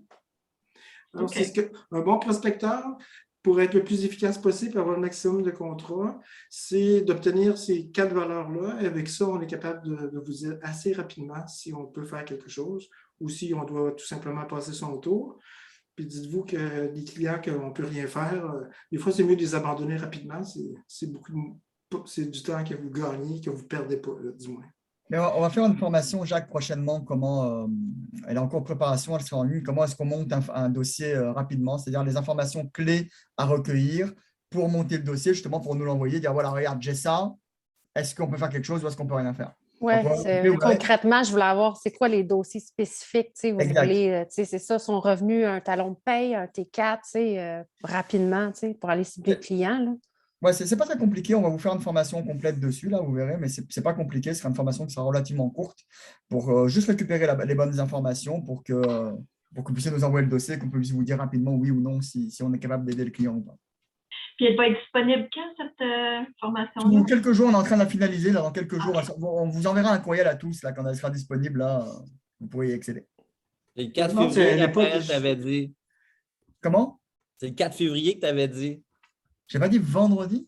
Non, le 4 février, mais c'est pas grave. Je te taquine. Vendredi, le 4 février? Oui, on l'a reporté là, parce qu'on a trop de travail. Non. Effectivement, mais elle va revenir au calendrier. Mais on a trop de travail, c'est pas drôle. Là. Non, mais vendredi, c'est le 4 février, c'est dans 4 jours, c'est bon? Oui, c'est sûr. On va faire la suivante. La dernière question, il reste une autre question, je crois. Je crois qu'il y avait José qui avait une question. Oui, j'avais une question, mais je pense que j'ai eu ma réponse. Parce que là, j'ai un avis d'hypothèque légale sous les yeux. Puis, je regardais les informations qu'il y a obligatoirement sur l'hypothèque. Donc, on a le débiteur, le créancier, puis le numéro, la bâtisse qui est concernée. C'est tout, on n'a pas plus d'informations. À l'intérieur de l'acte, tu vas avoir de l'information. Si tu lis l'acte, tu l'ouvres, tu vas avoir de l'information. D'accord. Le montant qui est réclamé. Ouais. Là, j'ai un montant en 4 millions. C'est ça. Là, c'est un gros montant. Si tu peux le passer, celui-là, on ne prendra pas. Là. C'est un gros montant, 4 millions. Je ne sais pas qui a des maisons de 4 millions. Nous, on n'a pas les fonds pour 4 millions. Là, c'est un multilogement. Ouais, là, on fait que du résidentiel. OK. Parfait. Bon, merci. Super. On peut continuer. On continue. Bien. Alors, là, ce qu'on va faire tout simplement, on ne va pas faire quelque chose de très compliqué, mais ce qu'on va faire, c'est qu'on va aller sur mon prospecteur. Là, je pense que la plupart des gens, vous êtes déjà abonnés, mais si vous voulez vous abonner, là, on vous a laissé un lien. Avec ce lien-là, ceux qui s'abonnent avec ce lien-là, nous, on peut voir votre compte après, puis si vous avez besoin d'aide, on pourra vous aider. Alors, je pense que tout le monde est abonné à mon prospecteur. Félicitations. Je pense que vous avez un des meilleurs outils sur le marché. Alors, la première qu'on va regarder, c'est les créances de l'État. Alors, ce qu'on va faire, c'est que je vais changer d'écran, si vous me permettez. Puis, je vais aller sur mon prospecteur. Attendez. C'est où ça? Bon. Je vais arrêter mon écran, puis je vais aller chercher, puis je vais revenir sur ça. Voilà. J'ai sorti mon premier dossier, là, ici. Vous voyez bien tous, là, tout le monde? Là? Oui. Je vais juste réduire ça ici pour moi, que je vois bien moi aussi. Quand j'ai pris j'ai fait une recherche là, toute simple. Là. Je me suis fait une alerte, là, puis j'ai cherché les hypothèques légales. Puis là, je suis tombé sur celle-ci qui est à Drummondville. Alors, ça fait quand même plusieurs semaines. Là. Je ne sais pas si elle est encore active. Alors, ça m'a permis très rapidement, avec mon prospecteur, d'aller trouver une hypothèque légale. Puis que si une fois que vous avez ça, vous savez que c'est un triplex, vous savez que c'est le ministère du Revenu, vous savez c'est qui le débiteur, et vous avez aussi l'acte original qui est ici. On peut aller le visualiser. Ce ne sera pas très long. Quand on a zoom, c'est un petit peu plus long d'obtenir les infos. Ouais. Ah, voilà, ça s'en vient. Okay, là, j'ai mon avis d'inscription d'une hypothèque légale. Je sais que c'est le ministère du Revenu du Québec. Et je sais que c'est José Caron, c'est la propriétaire, c'est la débitrice. Et puis, elle doit, concernant la loi sur les impôts particuliers, elle doit 17 000 quelque chose. Alors, après ça, ce que je vous conseille de faire, c'est d'aller dans mon prospecteur, d'aller voir, pour retourner. Là, tout ce que je sais, c'est qu'elle doit 17 000, que ce n'est pas une grosse somme. Là, ça va me permettre ici de refermer ça. Et ça va me permettre après ça d'aller chercher. Ce que vous pouvez faire, c'est d'aller voir, moi, c'est ce que je fais normalement, je vais voir l'historique antérieur. Je vais aller me chercher mon index aux immeubles, puis je vais être en mesure après ça d'évaluer quelle place je peux avoir sur cette maison-là. Peut-être que je vais être capable après ça de proposer des solutions à la cliente. Alors là, ici, j'ai une valeur de 263 000. Alors, là, comme j'ai zoom d'allumé, je n'ai pas grand-chose qui marche rapidement. Là. Ce que je fais, c'est que je vais sortir mon index aux immeubles, puis après ça, ben, je vais évaluer c'est quoi mon ratio pré-valeur. Et quelle solution on pourrait offrir à un client comme ça, après, à votre avis? Là? Juste vite fait comme ça. Là. On n'a pas fait une grosse analyse bien sérieuse, là, mais j'ai une hypothèque légale, j'ai un petit montant, j'ai une hypothèque d'enregistrer sur la propriété. Qu'est-ce qu'on peut offrir aux clients? En plus, ils ont de l'air deux propriétaires. Un prêt privé, là? Peut-être un prêt privé. Un prêt personnel, pour nous, c'est un petit peu élevé, 17 000, mais quand c'est en bas de 15 000, comme là, ils sont deux propriétaires. Là, David, il ne doit pas être super content là, parce que José, elle doit des impôts. Là. David est pogné avec José. C'est ça le copropriétaire. Là, on a quand même une valeur de 263 000, ça c'est la valeur municipale. Que, je sais pas, là, où est-ce qu'on va chercher l'historique? J'ai l'historique à la carte ici. On achète l'historique. On va le faire en direct. Et voilà.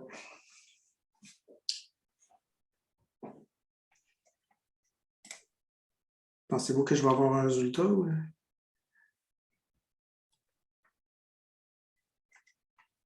Merci. Là, j'ai mon hypothèque légale ici. J'ai une hypothèque de la banque de 275 000. On a un sol qui est estimé à 216, plus mon 17 000 ici. Et puis, ils ont acheté la propriété 255 000 en 2011. Alors, pensez-vous que ça vaut plus que 255 000? On n'est pas tous en même temps, je n'entends pas tout le monde. Ça doit valoir un peu plus. Ça doit valoir beaucoup plus, alors que si, vitement, là, si je fais 215 plus 17, ben là, je me ramasse avec un ratio pré-valeur très bas. Peut-être que les clients, s'ils ont un bon crédit et tout, là, on est capable de travailler, ben on va être capable de leur faire une hypothèque là, pour payer ça. On va éclairer l'hypothèque légale. Après ça, on va travailler avec les clients pour redresser le crédit, puis de retourner à la banque, de refinancer à la banque un petit peu plus tard. C'est sûr que vous allez voir ces clients-là, ils ne seront pas vraiment intéressés à vendre, c'est juste un petit montant, mais comme ils ne sont pas capables de se financer à la banque, ben, ça se pourrait qu'ils soient très contents de savoir qu'il y a une solution pour eux. C'est une transaction que je pense que vous ne pouvez pas acheter la propriété, mais vous pouvez la transformer pour que ça vous donne un peu d'argent pour faire une transaction. Tant qu'à se déplacer chez le client, ben, vous avez une solution. Celle-là est simple, c'est pas compliqué. On va regarder dans les ateliers, là, ça va être beaucoup plus compliqué que ça. Là. Je vais vous montrer des dossiers là, qui sont, quand on les regarde, ils sont pas vraiment faisables. Comme là, j'en ai fait un. Là, je pense que c'est dans 2 jours. Dans 2 jours, on va avoir fini notre avis de 60 jours. Ce qu'on a commencé, c'est qu'il y avait une hypothèque de la Banque Royale, puis il y avait un préavis d'exercice, c'était passé au tribunal, il y avait une hypothèque légale du gouvernement. Puis là, le prospecteur il avait fait une promesse d'achat pour payer l'hypothèque qui était là, plus l'hypothèque légale, mais quand il arrivait chez le notaire, ben, il manquait d'argent par rapport au montant qu'il avait proposé sur sa promesse d'achat, et que la transaction ne pouvait pas vraiment se faire à moins de remettre plus d'argent. Ce qu'on a fait, c'est qu'on a négocié avec les clients, on a subrogé le prêt en premier rang. Ça a été compliqué, parce que la banque ne voulait pas au départ, mais après ça, on a expliqué ce qu'on allait faire. On a fait enlever la prise en paiement.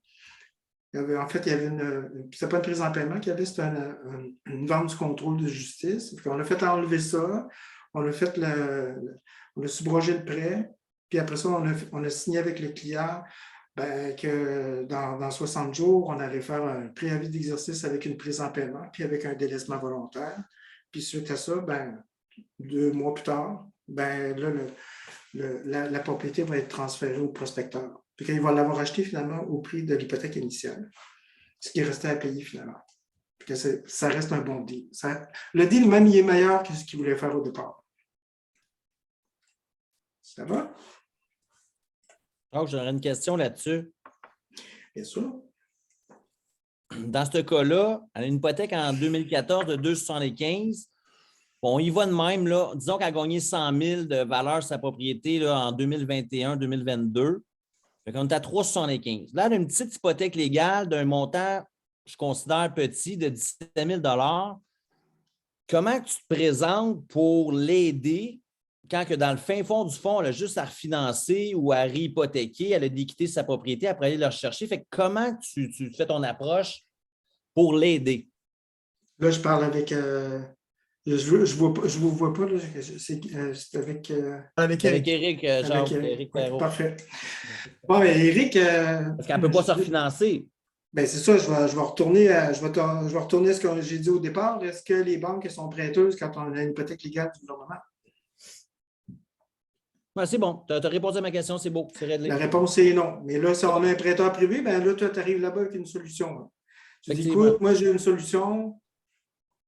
Est-ce que tu es intéressé? Puis si c'est un oui, c'est un oui. Puis si c'est un non, ben c'est un non. Tu laisses ta carte, puis tu dis, ben, quand vous serez prêt, vous me rappellerez. Mais il s'agit juste de prendre le temps de leur expliquer que les banques ne prêtent pas, qu'ils peuvent faire le tour des banques. Ça va encore baisser leur crédit parce qu'ils vont faire plein de demandes, puis ça ne sert à rien. Mais s'ils peuvent avoir une solution qui vont éclairer ça, puis après ça, retourner dans une situation qui est moins stressante, ben, au moins les impôts vont être payés. Parce que dès que tu as ça dans ton bureau de crédit, en plus, c'est écrit ça dans le bureau de crédit que tu dois cet argent-là. Puis en plus, la banque est prévenue que tu as ça. Il pourrait même me faire un rappel. La banque, à la limite, elle pourrait même faire un rappel du prêt. Ça peut dégénérer, ça. Des fois, ils ne font rien, les banques, surtout quand tu as payé, tu payes puis ça va bien. Là. Mais ils ne vont pas te redonner de l'argent pour que tu te refinances.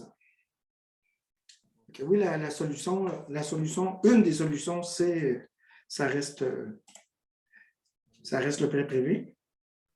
Je peux vous en montrer une autre que j'ai fait il y a très longtemps. Mais ça fait vraiment très longtemps. Je pense que c'est ici. Je vais vous la montrer. Est-ce que vous ne voyez pas mon écran, là? Vous la voyez, là? Oui, on est en train de voir sa charge, là, mais OK. On voit un index aux immeubles. Oui, ça, c'est une propriété, là, ça fait longtemps, là, 2016. Là. Ça, c'est un client qui avait une hypothèque légale du gouvernement de 33 000, qui avait une hypothèque d'enregistrée de 580 000 $. Il y avait aussi un financement, il avait acheté la propriété, attendez, j'essaie juste de me rappeler ce qui était là-dedans. Il avait acheté la propriété ici. Il avait acheté la propriété 309 640. Vous le voyez ici, là? Vous voyez mon curseur aussi? Il avait acheté la propriété ici. Après ça, il avait pris une hypothèque avec la HSBC de 53 000, mais après ça, elle était payée. Il en a pris une autre enregistrée de 580 000 avec la TD. Là. Vous voyez, là, la propriété, il avait acheté 509 000, 580. Bien, vous voyez, il y avait vraiment une hypothèque par appui là-dessus. Ça se trouve, il a enregistré 2 fois la valeur. Que quand on regarde le dossier comme ça, bien, il n'est vraiment pas intéressant. Puis en plus, j'avais une hypothèque légale ici. Mais une fois qu'on a parlé avec les clients, on s'est aperçu que l'hypothèque n'était pas du tout ce montant-là. Là, je ne me rappelle plus c'était combien. Puis on avait cette hypothèque légale du gouvernement-là aussi. Qu'est-ce qu'on a fait avec le client? C'est qu'on a fait une location achat finalement. On lui a dit, on va te payer, on va rembourser la TD, on va rembourser le ministère du Revenu, puis on va te racheter ta propriété, puis tu vas la louer après, puis tu vas la refinancer après. Que lui, dans son cas, ça s'est terminé par un achat. Parce qu'il n'y avait pas de place à ce moment-là pour qu'on puisse faire un prêt de 33 000. En tout cas, moi, ça ne m'intéressait pas à ce moment-là. Je n'étais pas autant très privé qu'aujourd'hui non plus. Que ça s'est terminé en location achat. Vous voyez toujours mon écran, là? Oui. Super. Cool. Question sur les hypothèques légales du gouvernement? Et là, on fait juste un petit survol. Là. Je veux dire, là, je suis en train juste aujourd'hui de vous montrer c'est quoi, à quoi ça sert, puis si vous pouvez les trouver, puis qu'est-ce que vous pouvez faire avec. Là. Mais là, apprendre tout comment ça va, toutes les choses, là, le mieux, on apprend mieux quand on le fait, parce que chaque dossier est un petit peu un petit peu différents avec chacun de leurs particularités. Là. C'est ce qu'on va voir à l'atelier avancé en prospection sur les hypothèques légales qu'on va faire samedi le 12 février le matin. Puis ça va se terminer vers midi et demi à peu près. Là. On va faire 2 heures, 2 heures et demie de formation. Et puis, on va aller dans le fin fond de ces choses-là. Puis on va faire les ateliers, puis vous allez faire du travail aussi. Que vous allez faire du travail personnel, individuel, puis aussi en équipe. Puis l'idée, c'est qu'à la fin, ben, vous soyez capable d'identifier les deals, puis voir quelle information aller chercher, puis comment les analyser. Puis on va regarder aussi plein d'autres dossiers que j'ai faits dans le passé pour vous expliquer comment j'ai résolu les problèmes, puis c'est quoi les petites spécificités qui sont importantes que vous devez regarder. Puis avec Raphaël, on va voir aussi c'est quoi les approches clients qu'on peut faire. Qu'est-ce que vous pouvez leur dire pour qu'ils vous donnent l'information, qu'ils aient confiance de vous la donner, parce que souvent les gens nous disent c'est difficile d'avoir de l'information, alors pourquoi ils me la donneraient? Mais en fait, c'est assez facile. Là. Il s'agit que le client ait confiance, que vous les ayez écoutés, puis qu'ils vous donnent l'information dont on a besoin pour les préqualifier. Puis après ça, je dirais, les premières fois, là, j'ai 2 prospecteurs qui m'ont appelé la semaine passée. Là. Les 2, ils voulaient conserver tout le deal puis tout le faire, mais finalement, ils ont échappé les 2. C'est parce qu'il y a des choses que vous devez faire, il y a des façons de faire cette vente-là pour que le client ait confiance puis qu'il signe avec vous, mais pas avec quelqu'un d'autre. Question? Juste une question, quand on te réfère le deal, admettons, si on parle de faillite, tout ça, là, c'est sûr que vous allez être mieux placé. Est-ce que vous allez comme nous expliquer le procédé pour qu'on puisse s'améliorer aussi, puis de plus en plus comme expert pour conseiller les clients, puis mieux les guider à chaque fois? Oui, on va largement répondre à ça tout à l'heure. OK. Effectivement, il y a deux choses. Soit on fait la course, on passe le témoin, ou soit qu'on s'implique dans le dossier et qu'on travaille avec nous. C'est possible de faire les deux. Là. Alors, dans votre boîte courriel, vous devez avoir reçu, là, il y a quelques minutes, là, je ne sais pas quelle heure il est, mais vous devez avoir reçu un lien pour l'atelier avancé sur les hypothèques légales du gouvernement. Et puis, vous allez recevoir aussi un lien pour, si vous voulez parler avec Raphaël éventuellement. Et puis, aussi, on a mis un lien pour que vous puissiez vous abonner au Club des prospecteurs. Que ça, c'est notre liste de distribution qui nous permet de communiquer avec vous. Puis, en priorité, vous puissiez vous abonner, vous puissiez du moins vous inscrire aux ateliers avant tout le monde, avant qu'on les publie publiquement. Là. Parce que les ateliers sont souvent assez complets. Alors, les jugements de la Cour maintenant. Hein, jugement de la Cour. Pas compliqué, le jugement de la Cour, ça. Vous allez au tribunal, puis vous ne gagnez pas. Attendez, je vais aller. Le jugement de la Cour. Ça ne sera pas très long. Mon prospecteur, il va s'afficher.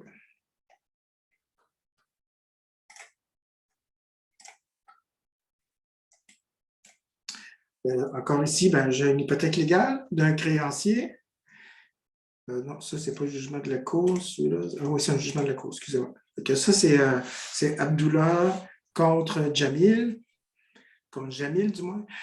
Alors, si on va lire l'hypothèque légale, c'est qu'il y a eu un jugement, puis on dépose une hypothèque légale, les résultats d'un jugement. Puis si on lit tout ce qu'il y a là-dedans, ça va nous dire combien d'argent qui est dû. Puis là, la créance est écrite ici. C'est encore 17 000 $. Donc, c'est quelqu'un qui a eu on va dire, un conflit, puis il a perdu, puis maintenant il doit l'argent, puis le créancier, il a mis une hypothèque, et quand il va refinancer ou vendre sa propriété, il va devoir le rembourser. Alors là, ce qu'on peut faire encore, qu'est-ce qu'on peut faire dans ce cas-là pour le client? Quelle solution on pouvait avoir ensuite un jugement de la Cour? Les mains levées, mais je ne sais pas si c'est pour poser des questions ou si c'est pour donner des réponses. C'est sûrement pour donner des réponses, on pose une question. On a Eric qui a, il a baissé sa main, donc il n'a pas de réponse. on a Isabelle qui a la main levée, donc je ne sais pas si c'est possible pour poser une question pour répondre. Non, elle a baissé sa main aussi. Donc, moi j'irai encore avec le prêt privé. OK. On va vraiment d'autres options aussi, là, attachées à ça. Est-ce que tu peux expliquer ce que tu ferais? Qu'est-ce que je ferais dans cette situation-là? Oui. OK. Bien, en fait, c'est sûr que le propriétaire, lui, tant que son hypothèque légale est grévée à son immeuble, il n'y a pas d'urgence, il pourrait rester comme ça. Mais s'il n'y a pas l'intention de vendre sa propriété, ça se peut qu'à un moment donné, les choses bougent et que ça peut aller aussi contre lui. Donc, moi, ce que je ferais, normalement, c'est que je l'inviterais peut-être à essayer de régler cette situation-là rapidement, soit par d'autres solutions. Joanne, est-ce que, à ton avis, là, un jugement de la Cour comme ça, là, quand il y a une hypothèque légale, est-ce que ça pourrait apparaître dans le bureau de crédit? Oui. Qu'est-ce qui arrive quand c'est dans le bureau de crédit? Qu'est-ce qui arrive après ça quand on veut, je sais pas moi, s'acheter une voiture? Qu'est-ce qui arrive? Ben, il ne pourra pas emprunter. Il ne pourra pas emprunter. Il va avoir de la difficulté à se faire financer parce que les...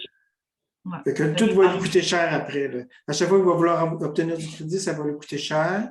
La banque, à la fin de son terme, ne pourrait ne pas renouveler le prêt parce qu'il est en défaut. Hein? Pas en défaut de paiement, mais en défaut. Là, si vous lisez un acte hypothécaire, là, il y a une page quasiment complète de défaut. Là. Ça, c'est un défaut que la banque ne pourrait ne pas renouveler.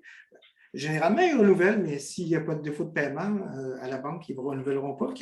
Ça pourrait avoir les conséquences du client d'avoir du crédit qui coûte plus cher, de ne pas avoir de crédit, d'être bloqué quand il va dans une banque, que ça amène plein d'épines dans le pied après. Il ne peut plus acheter une autre. Il ne pourrait même pas vendre sa maison pour en acheter une autre. Là. Vous comprenez? Donc je veux dire, en fait, c'est l'importance justement de se débarrasser de cette hypothèque légale-là. Exactement. Et puis, toi, est-ce que tu as une solution, Joanne? Est-ce que dans ton coffre à outils, tu as une solution pour ça? Ou tu en as plusieurs? Ben moi, j'en aurais plusieurs. La première chose, ce serait probablement un prêt privé, justement, pour éliminer cette dette-là, pour que justement son crédit puisse être libéré de ce jugement-là grévé sur sa propriété. Ça serait une des solutions. La deuxième solution que je pourrais proposer dans cette situation-là, c'est probablement je sais pas, j'ai la subrogation dans la tête, là, mais je trouve que c'est élevé là, d'aller faire une subrogation de la banque pour juste essayer de liquider l'hypothèque légale là, qui est sur la propriété. Mais ça va dépendre des ressources prévalents, Joanne. Puis après ça dépend si le client veut rester dans la maison. Subroger un prêt, puis c'est pas forcément super intéressant pour nous si c'est juste pour le subroger, parce que ça va prendre quand même une porte de sortie éventuellement. Si je subroge, il ne va pas aller subroger une hypothèque légale. Moi, je vais juste faire un refinancement. Tu comprends? Oui. Il ne faut pas aller prendre le premier rang pour enlever le juge, mettre en avant du jugement. Là. Si je fais ça, c'est parce qu'il y a une stratégie qui va impliquer après ça une faillite pour son consommateur ou quelque chose. OK. Bon, je n'avais peut-être pas pensé à ça, là, la proposition du consommateur, mais moi, quand je parlais de la subrogation, c'est d'aller subroger pour pouvoir justement, il y a beaucoup d'équité sur la propriété, donc on subroge, mais on augmente le prêt pour payer, dans le fond, l'hypothèque légale, puis là, ensuite, on y propose peut-être une location achat. Je pense que si on a fait le prêt et on a enlevé la dette, après ça, je pense que la location achat, c'est comme un petit peu... C'est comme sortir le gros canon là, pour une petite chose. Mais là, lui, il y a juste 17 000. Mais imaginez-vous s'il y avait 170 000 maintenant. Pour arriver, là, un jugement de 170 000. Puis là, peut-être que la maison ne vaudrait pas assez cher. Là, il faut commencer à entreprendre d'autres démarches. Puis là, il n'y a personne qui va les appeler, ces clients-là. Là. Parce que le réseau prévaleur, il va dépasser 100 là.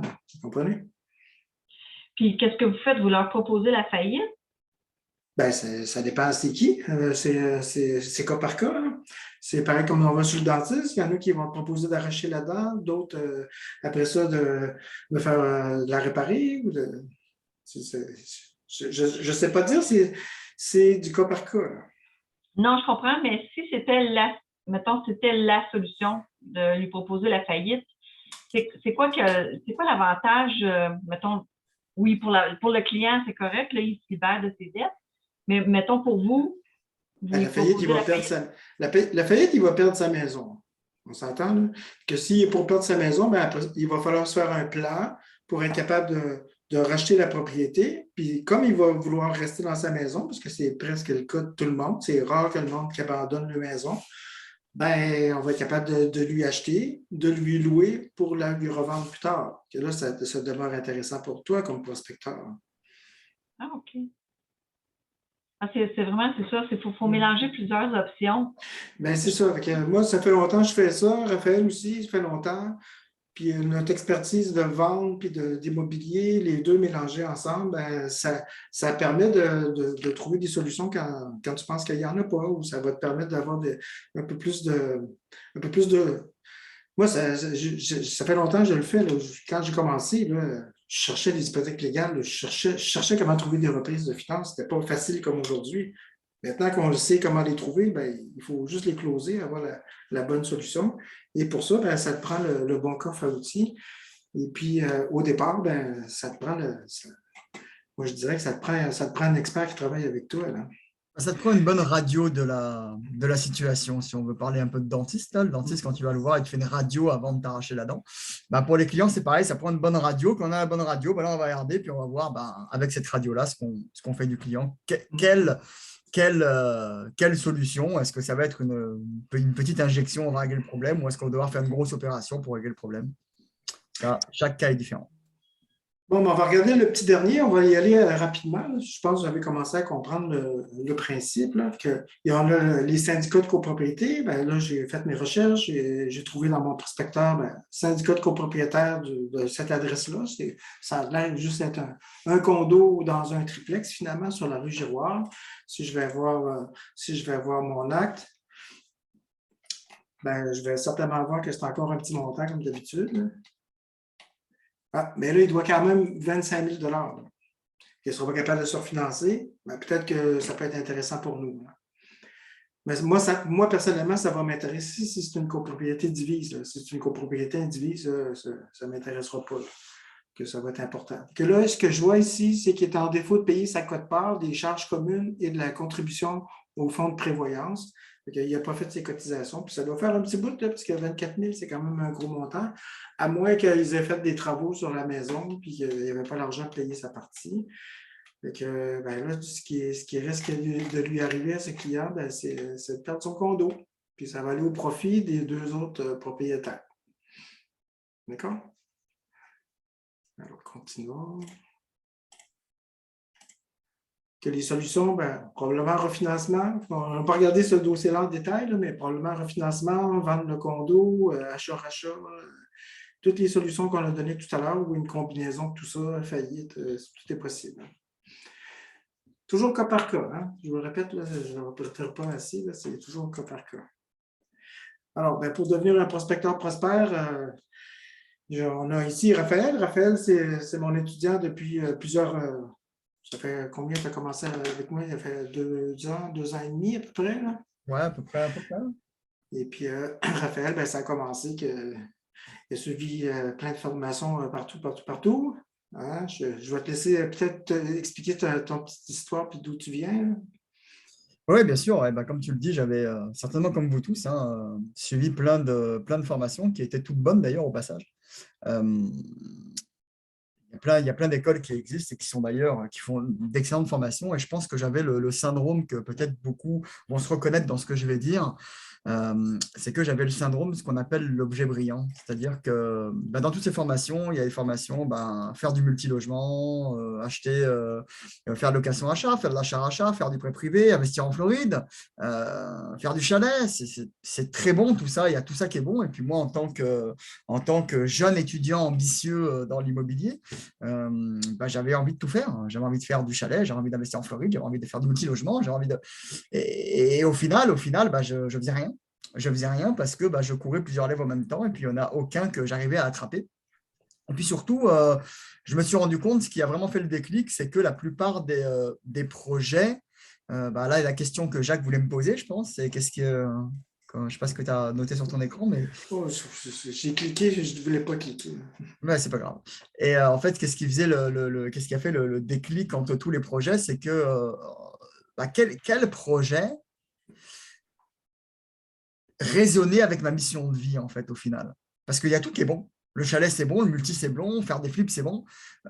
Mais moi, par exemple, acheter un multi-logement et puis gérer des gars de la construction, avec tous les bonheurs qui vont avec de travailler avec des gens de la construction, j'ai rien contre eux, mais ce n'était pas fait pour moi. Donc, ça, déjà, il fallait que je comprenne qu'il fallait que j'élimine. Faire des flips, aller cogner à des portes et puis arracher la maison à des gens, à des familles, et leur dire « Ouais, je vais te faire un super deal, je vais t'acheter moins cher que la valeur. » Je ne dis pas que c'est mauvais, mais ce n'est pas moi. C'est que moi, je ne me voyais pas, je n'avais pas de plaisir à faire ça à longueur de journée. Jusqu'au moment où j'ai rencontré Jacques. Et là, il m'a expliqué ce qu'il faisait. Et puis, j'ai rencontré vraiment par hasard. Et il m'a dit, moi, j'aide les gens à rester chez eux. Je sais pas comment ça, t'aides les gens à rester chez eux. Ça veut dire quoi, ça? Et ben, il me dit, moi, je fais ça, je gagne de l'argent à faire ça. C'est extraordinaire. C'est en plus d'avoir un investissement qui est, entre guillemets, social. Ça veut dire que tu fais du bien à des personnes. Bah, en plus, tu gagnes super bien ta vie. Et puis, je dirais, la cerise sur le gâteau, ce qui m'avait vraiment séduit avec Jacques, c'est qu'il me disait, bah, tu vois, moi, dans quelques mois, je pars en hiver, je pars 6 mois. Je fais comment ça, tu pars 6 mois? C'est que tu fais des transactions en partant 6 mois à l'étranger.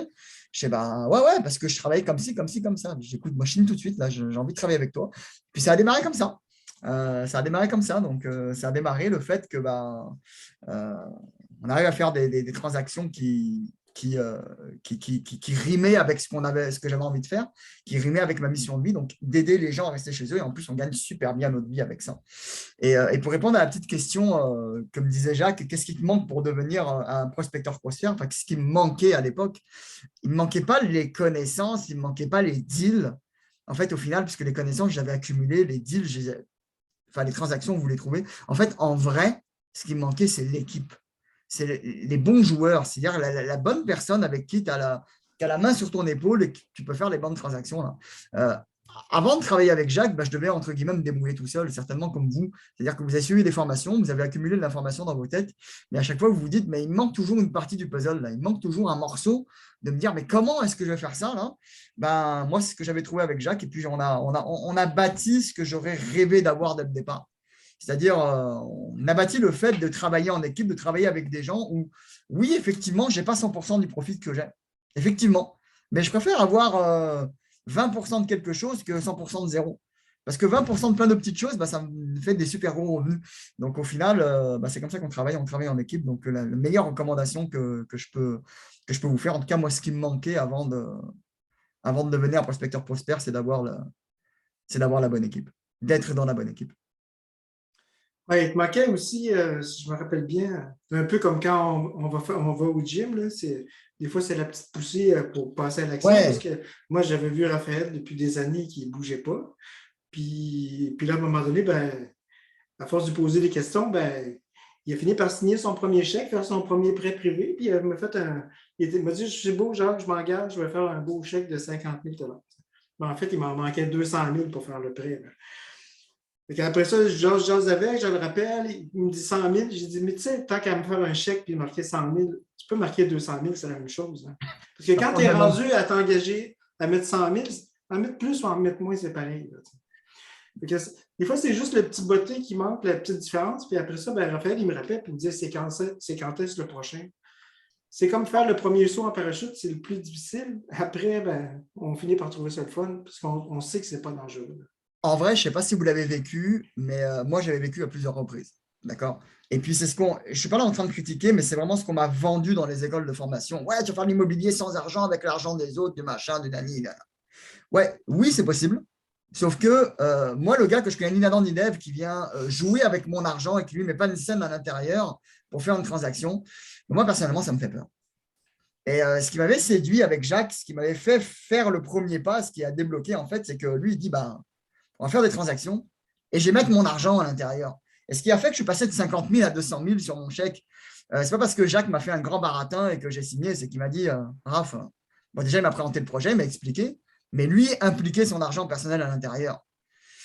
Il n'y avait rien de mieux pour moi que, je veux dire, c'est la meilleure garantie qu'il pouvait me donner.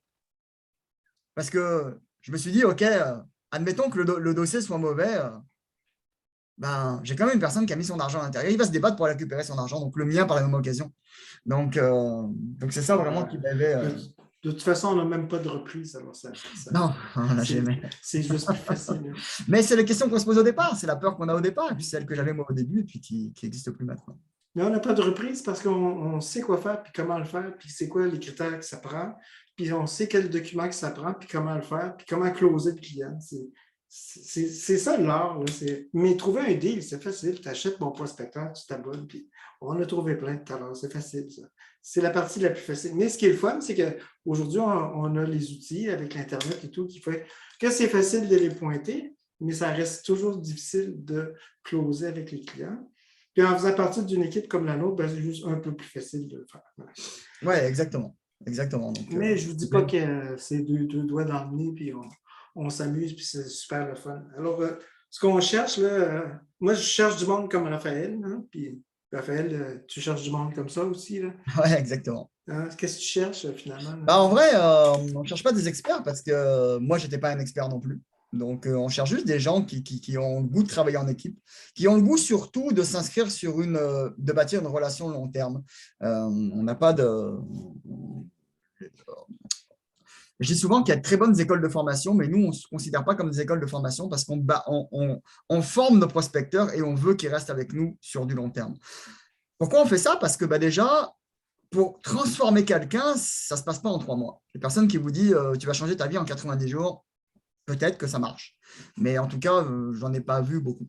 Donc, l'idée, c'est plutôt de dire, on rentre dans un partenariat, on va travailler ensemble sur du long terme. Nous, on va investir du temps pour que la personne soit formée, mais comment est-ce qu'on va récolter plus tard? C'est que la personne, à chaque transaction que vous allez faire, on va tous être impliqués à l'intérieur, tout le monde va gagner sa vie. Donc, je dirais que la première chose qu'on va rechercher, c'est déjà la volonté de travailler en équipe et s'inscrire sur une relation long terme. C'est vraiment ça. La deuxième chose aussi, je dirais, c'est d'être coachable et enseignable. C'est que nous, les méthodes que Jacques m'a enseignées, c'est des méthodes qui fonctionnent. On les a juste dupliquées, puis maintenant, il y a juste à les appliquer. Ça veut dire qu'il n'y a rien à réinventer. La plupart de nos prospecteurs, d'ailleurs, n'ont pas de background ni en vente, ni en commerce, rien. Ils ont juste appliqué ce que l'on fait. Donc, si vous avez le goût de travailler en équipe et de venir vous entourer de personnes comme nous, et puis pour faire des transactions, vous êtes les bienvenus. On est vraiment dans un domaine, je dirais, on fait de l'investissement social, c'est-à-dire qu'on aide les gens à rester chez eux. Oui, on gagne bien notre vie, sinon on ne le ferait pas, mais je dirais que dans l'absolu, on marie le fait d'aider les gens et le fait de gagner notre vie avec ça. Donc, je trouve que moi, c'est une cause qui est très noble, qui me tient à cœur, et puis voilà, on met le paquet pour que nos partenaires gagnent de l'argent, parce qu'effectivement, si nos partenaires ont du succès, nous, on en a automatiquement. Donc c'est ça. C'est ce qu'on recherche, nous, aujourd'hui. On recherche des prospecteurs. On a déjà notre équipe de prospection, mais on a toujours envie de s'entourer de nouvelles personnes qui ont envie de faire quelque chose. Donc, si c'est quelque chose qui vous ressemble, c'est quelque chose qui vous parle, je vous invite à venir discuter avec moi. Ça me ferait plaisir de vous expliquer. Parce que se bâtir une équipe, c'est long, je peux vous le dire. C'est le plus difficile. En vrai, c'est long. Puis trouver des bonnes personnes, c'est encore plus long, parce que si c'est de trouver un notaire, c'est super facile, mais trouver le bon notaire et tout, c'est une autre affaire. C'est comme pour tout, là, en vous joignant à nous, vous avez des outils, vous avez des techniques, vous avez un système de suivi de la clientèle, vous avez plein d'outils, des formulaires électroniques, plein de choses, tout le réseau, de l'argent aussi. Hein. La recette est faite, donc la recette fonctionne. On a un fonds d'investissement donc, qui est disponible, mais surtout, la plus grosse valeur est que quand je dis j'aurais rêvé d'avoir ça quand j'ai démarré, c'est l'accompagnement. Je veux dire, l'accompagnement, on va closer. Moi, les prospecteurs, d'ailleurs, il y a Gilbert qui est ici, qui travaille avec nous. Gilbert, tu peux peut-être expliquer comment ça se passe quand tu as une transaction? C'est qui la présente au client? C'est qui la close? On contacte des clients suite à des formulaires qui sont remplis sur Marketplace ou autre. Et puis, on les appelle. Et là, on leur dit, on fait une présélection du dossier. Mais quand tu as fait ta sélection, quand vient le moment de closer, qui c'est qui le fait pour toi au début? C'est vous. Ah oui, d'ailleurs, on a une réunion bientôt là, pour des clients, Raphaël, Jacques, peut-être pas encore Jacques, mais c'est sûr qu'on n'est pas laissé tout seul. Démerdez-vous, au contraire, il y a toute une équipe, il y a tout l'accompagnement qui qui est très fort. Il y a beaucoup d'accompagnement. On est très, très bien entouré. Donc, on n'est pas laissé à soi-même du tout. C'est ça l'objectif. L'objectif, c'est que pour réussir, il faut avoir une bonne équipe. Donc, merci Gilbert pour ton témoignage. Donc voilà, si vous avez des questions, vous avez envie d'en jaser, ça vous ressemble, vous avez envie de faire partie d'une équipe de prospection, voici mon calendrier. Donc prenez un moment avec moi, venez m'en discuter, ça me ferait plaisir de vous connaître. Et le lien est dans le courriel que vous avez reçu il y a quelques minutes. Si vous ne l'avez pas reçu, contactez-nous, ça va nous faire plaisir. Eh bien, je crois que tout ceci met fin à cette belle soirée. Vous avez posé des très, très, très bonnes questions. Je vous félicite. Vous avez été un super beau groupe. Puis, Raphaël et moi, on va rester après. Si vous avez d'autres questions, ça va nous faire plaisir de répondre. Oui. On reste ici. On peut rester encore ici 15-20 minutes avec plaisir. Puis, si vous voulez quitter, vous pouvez. La présentation est terminée. Si vous avez encore des questions, on reste encore là quelques minutes. Est-ce que je peux juste dire tout de suite que je n'ai pas reçu votre courriel?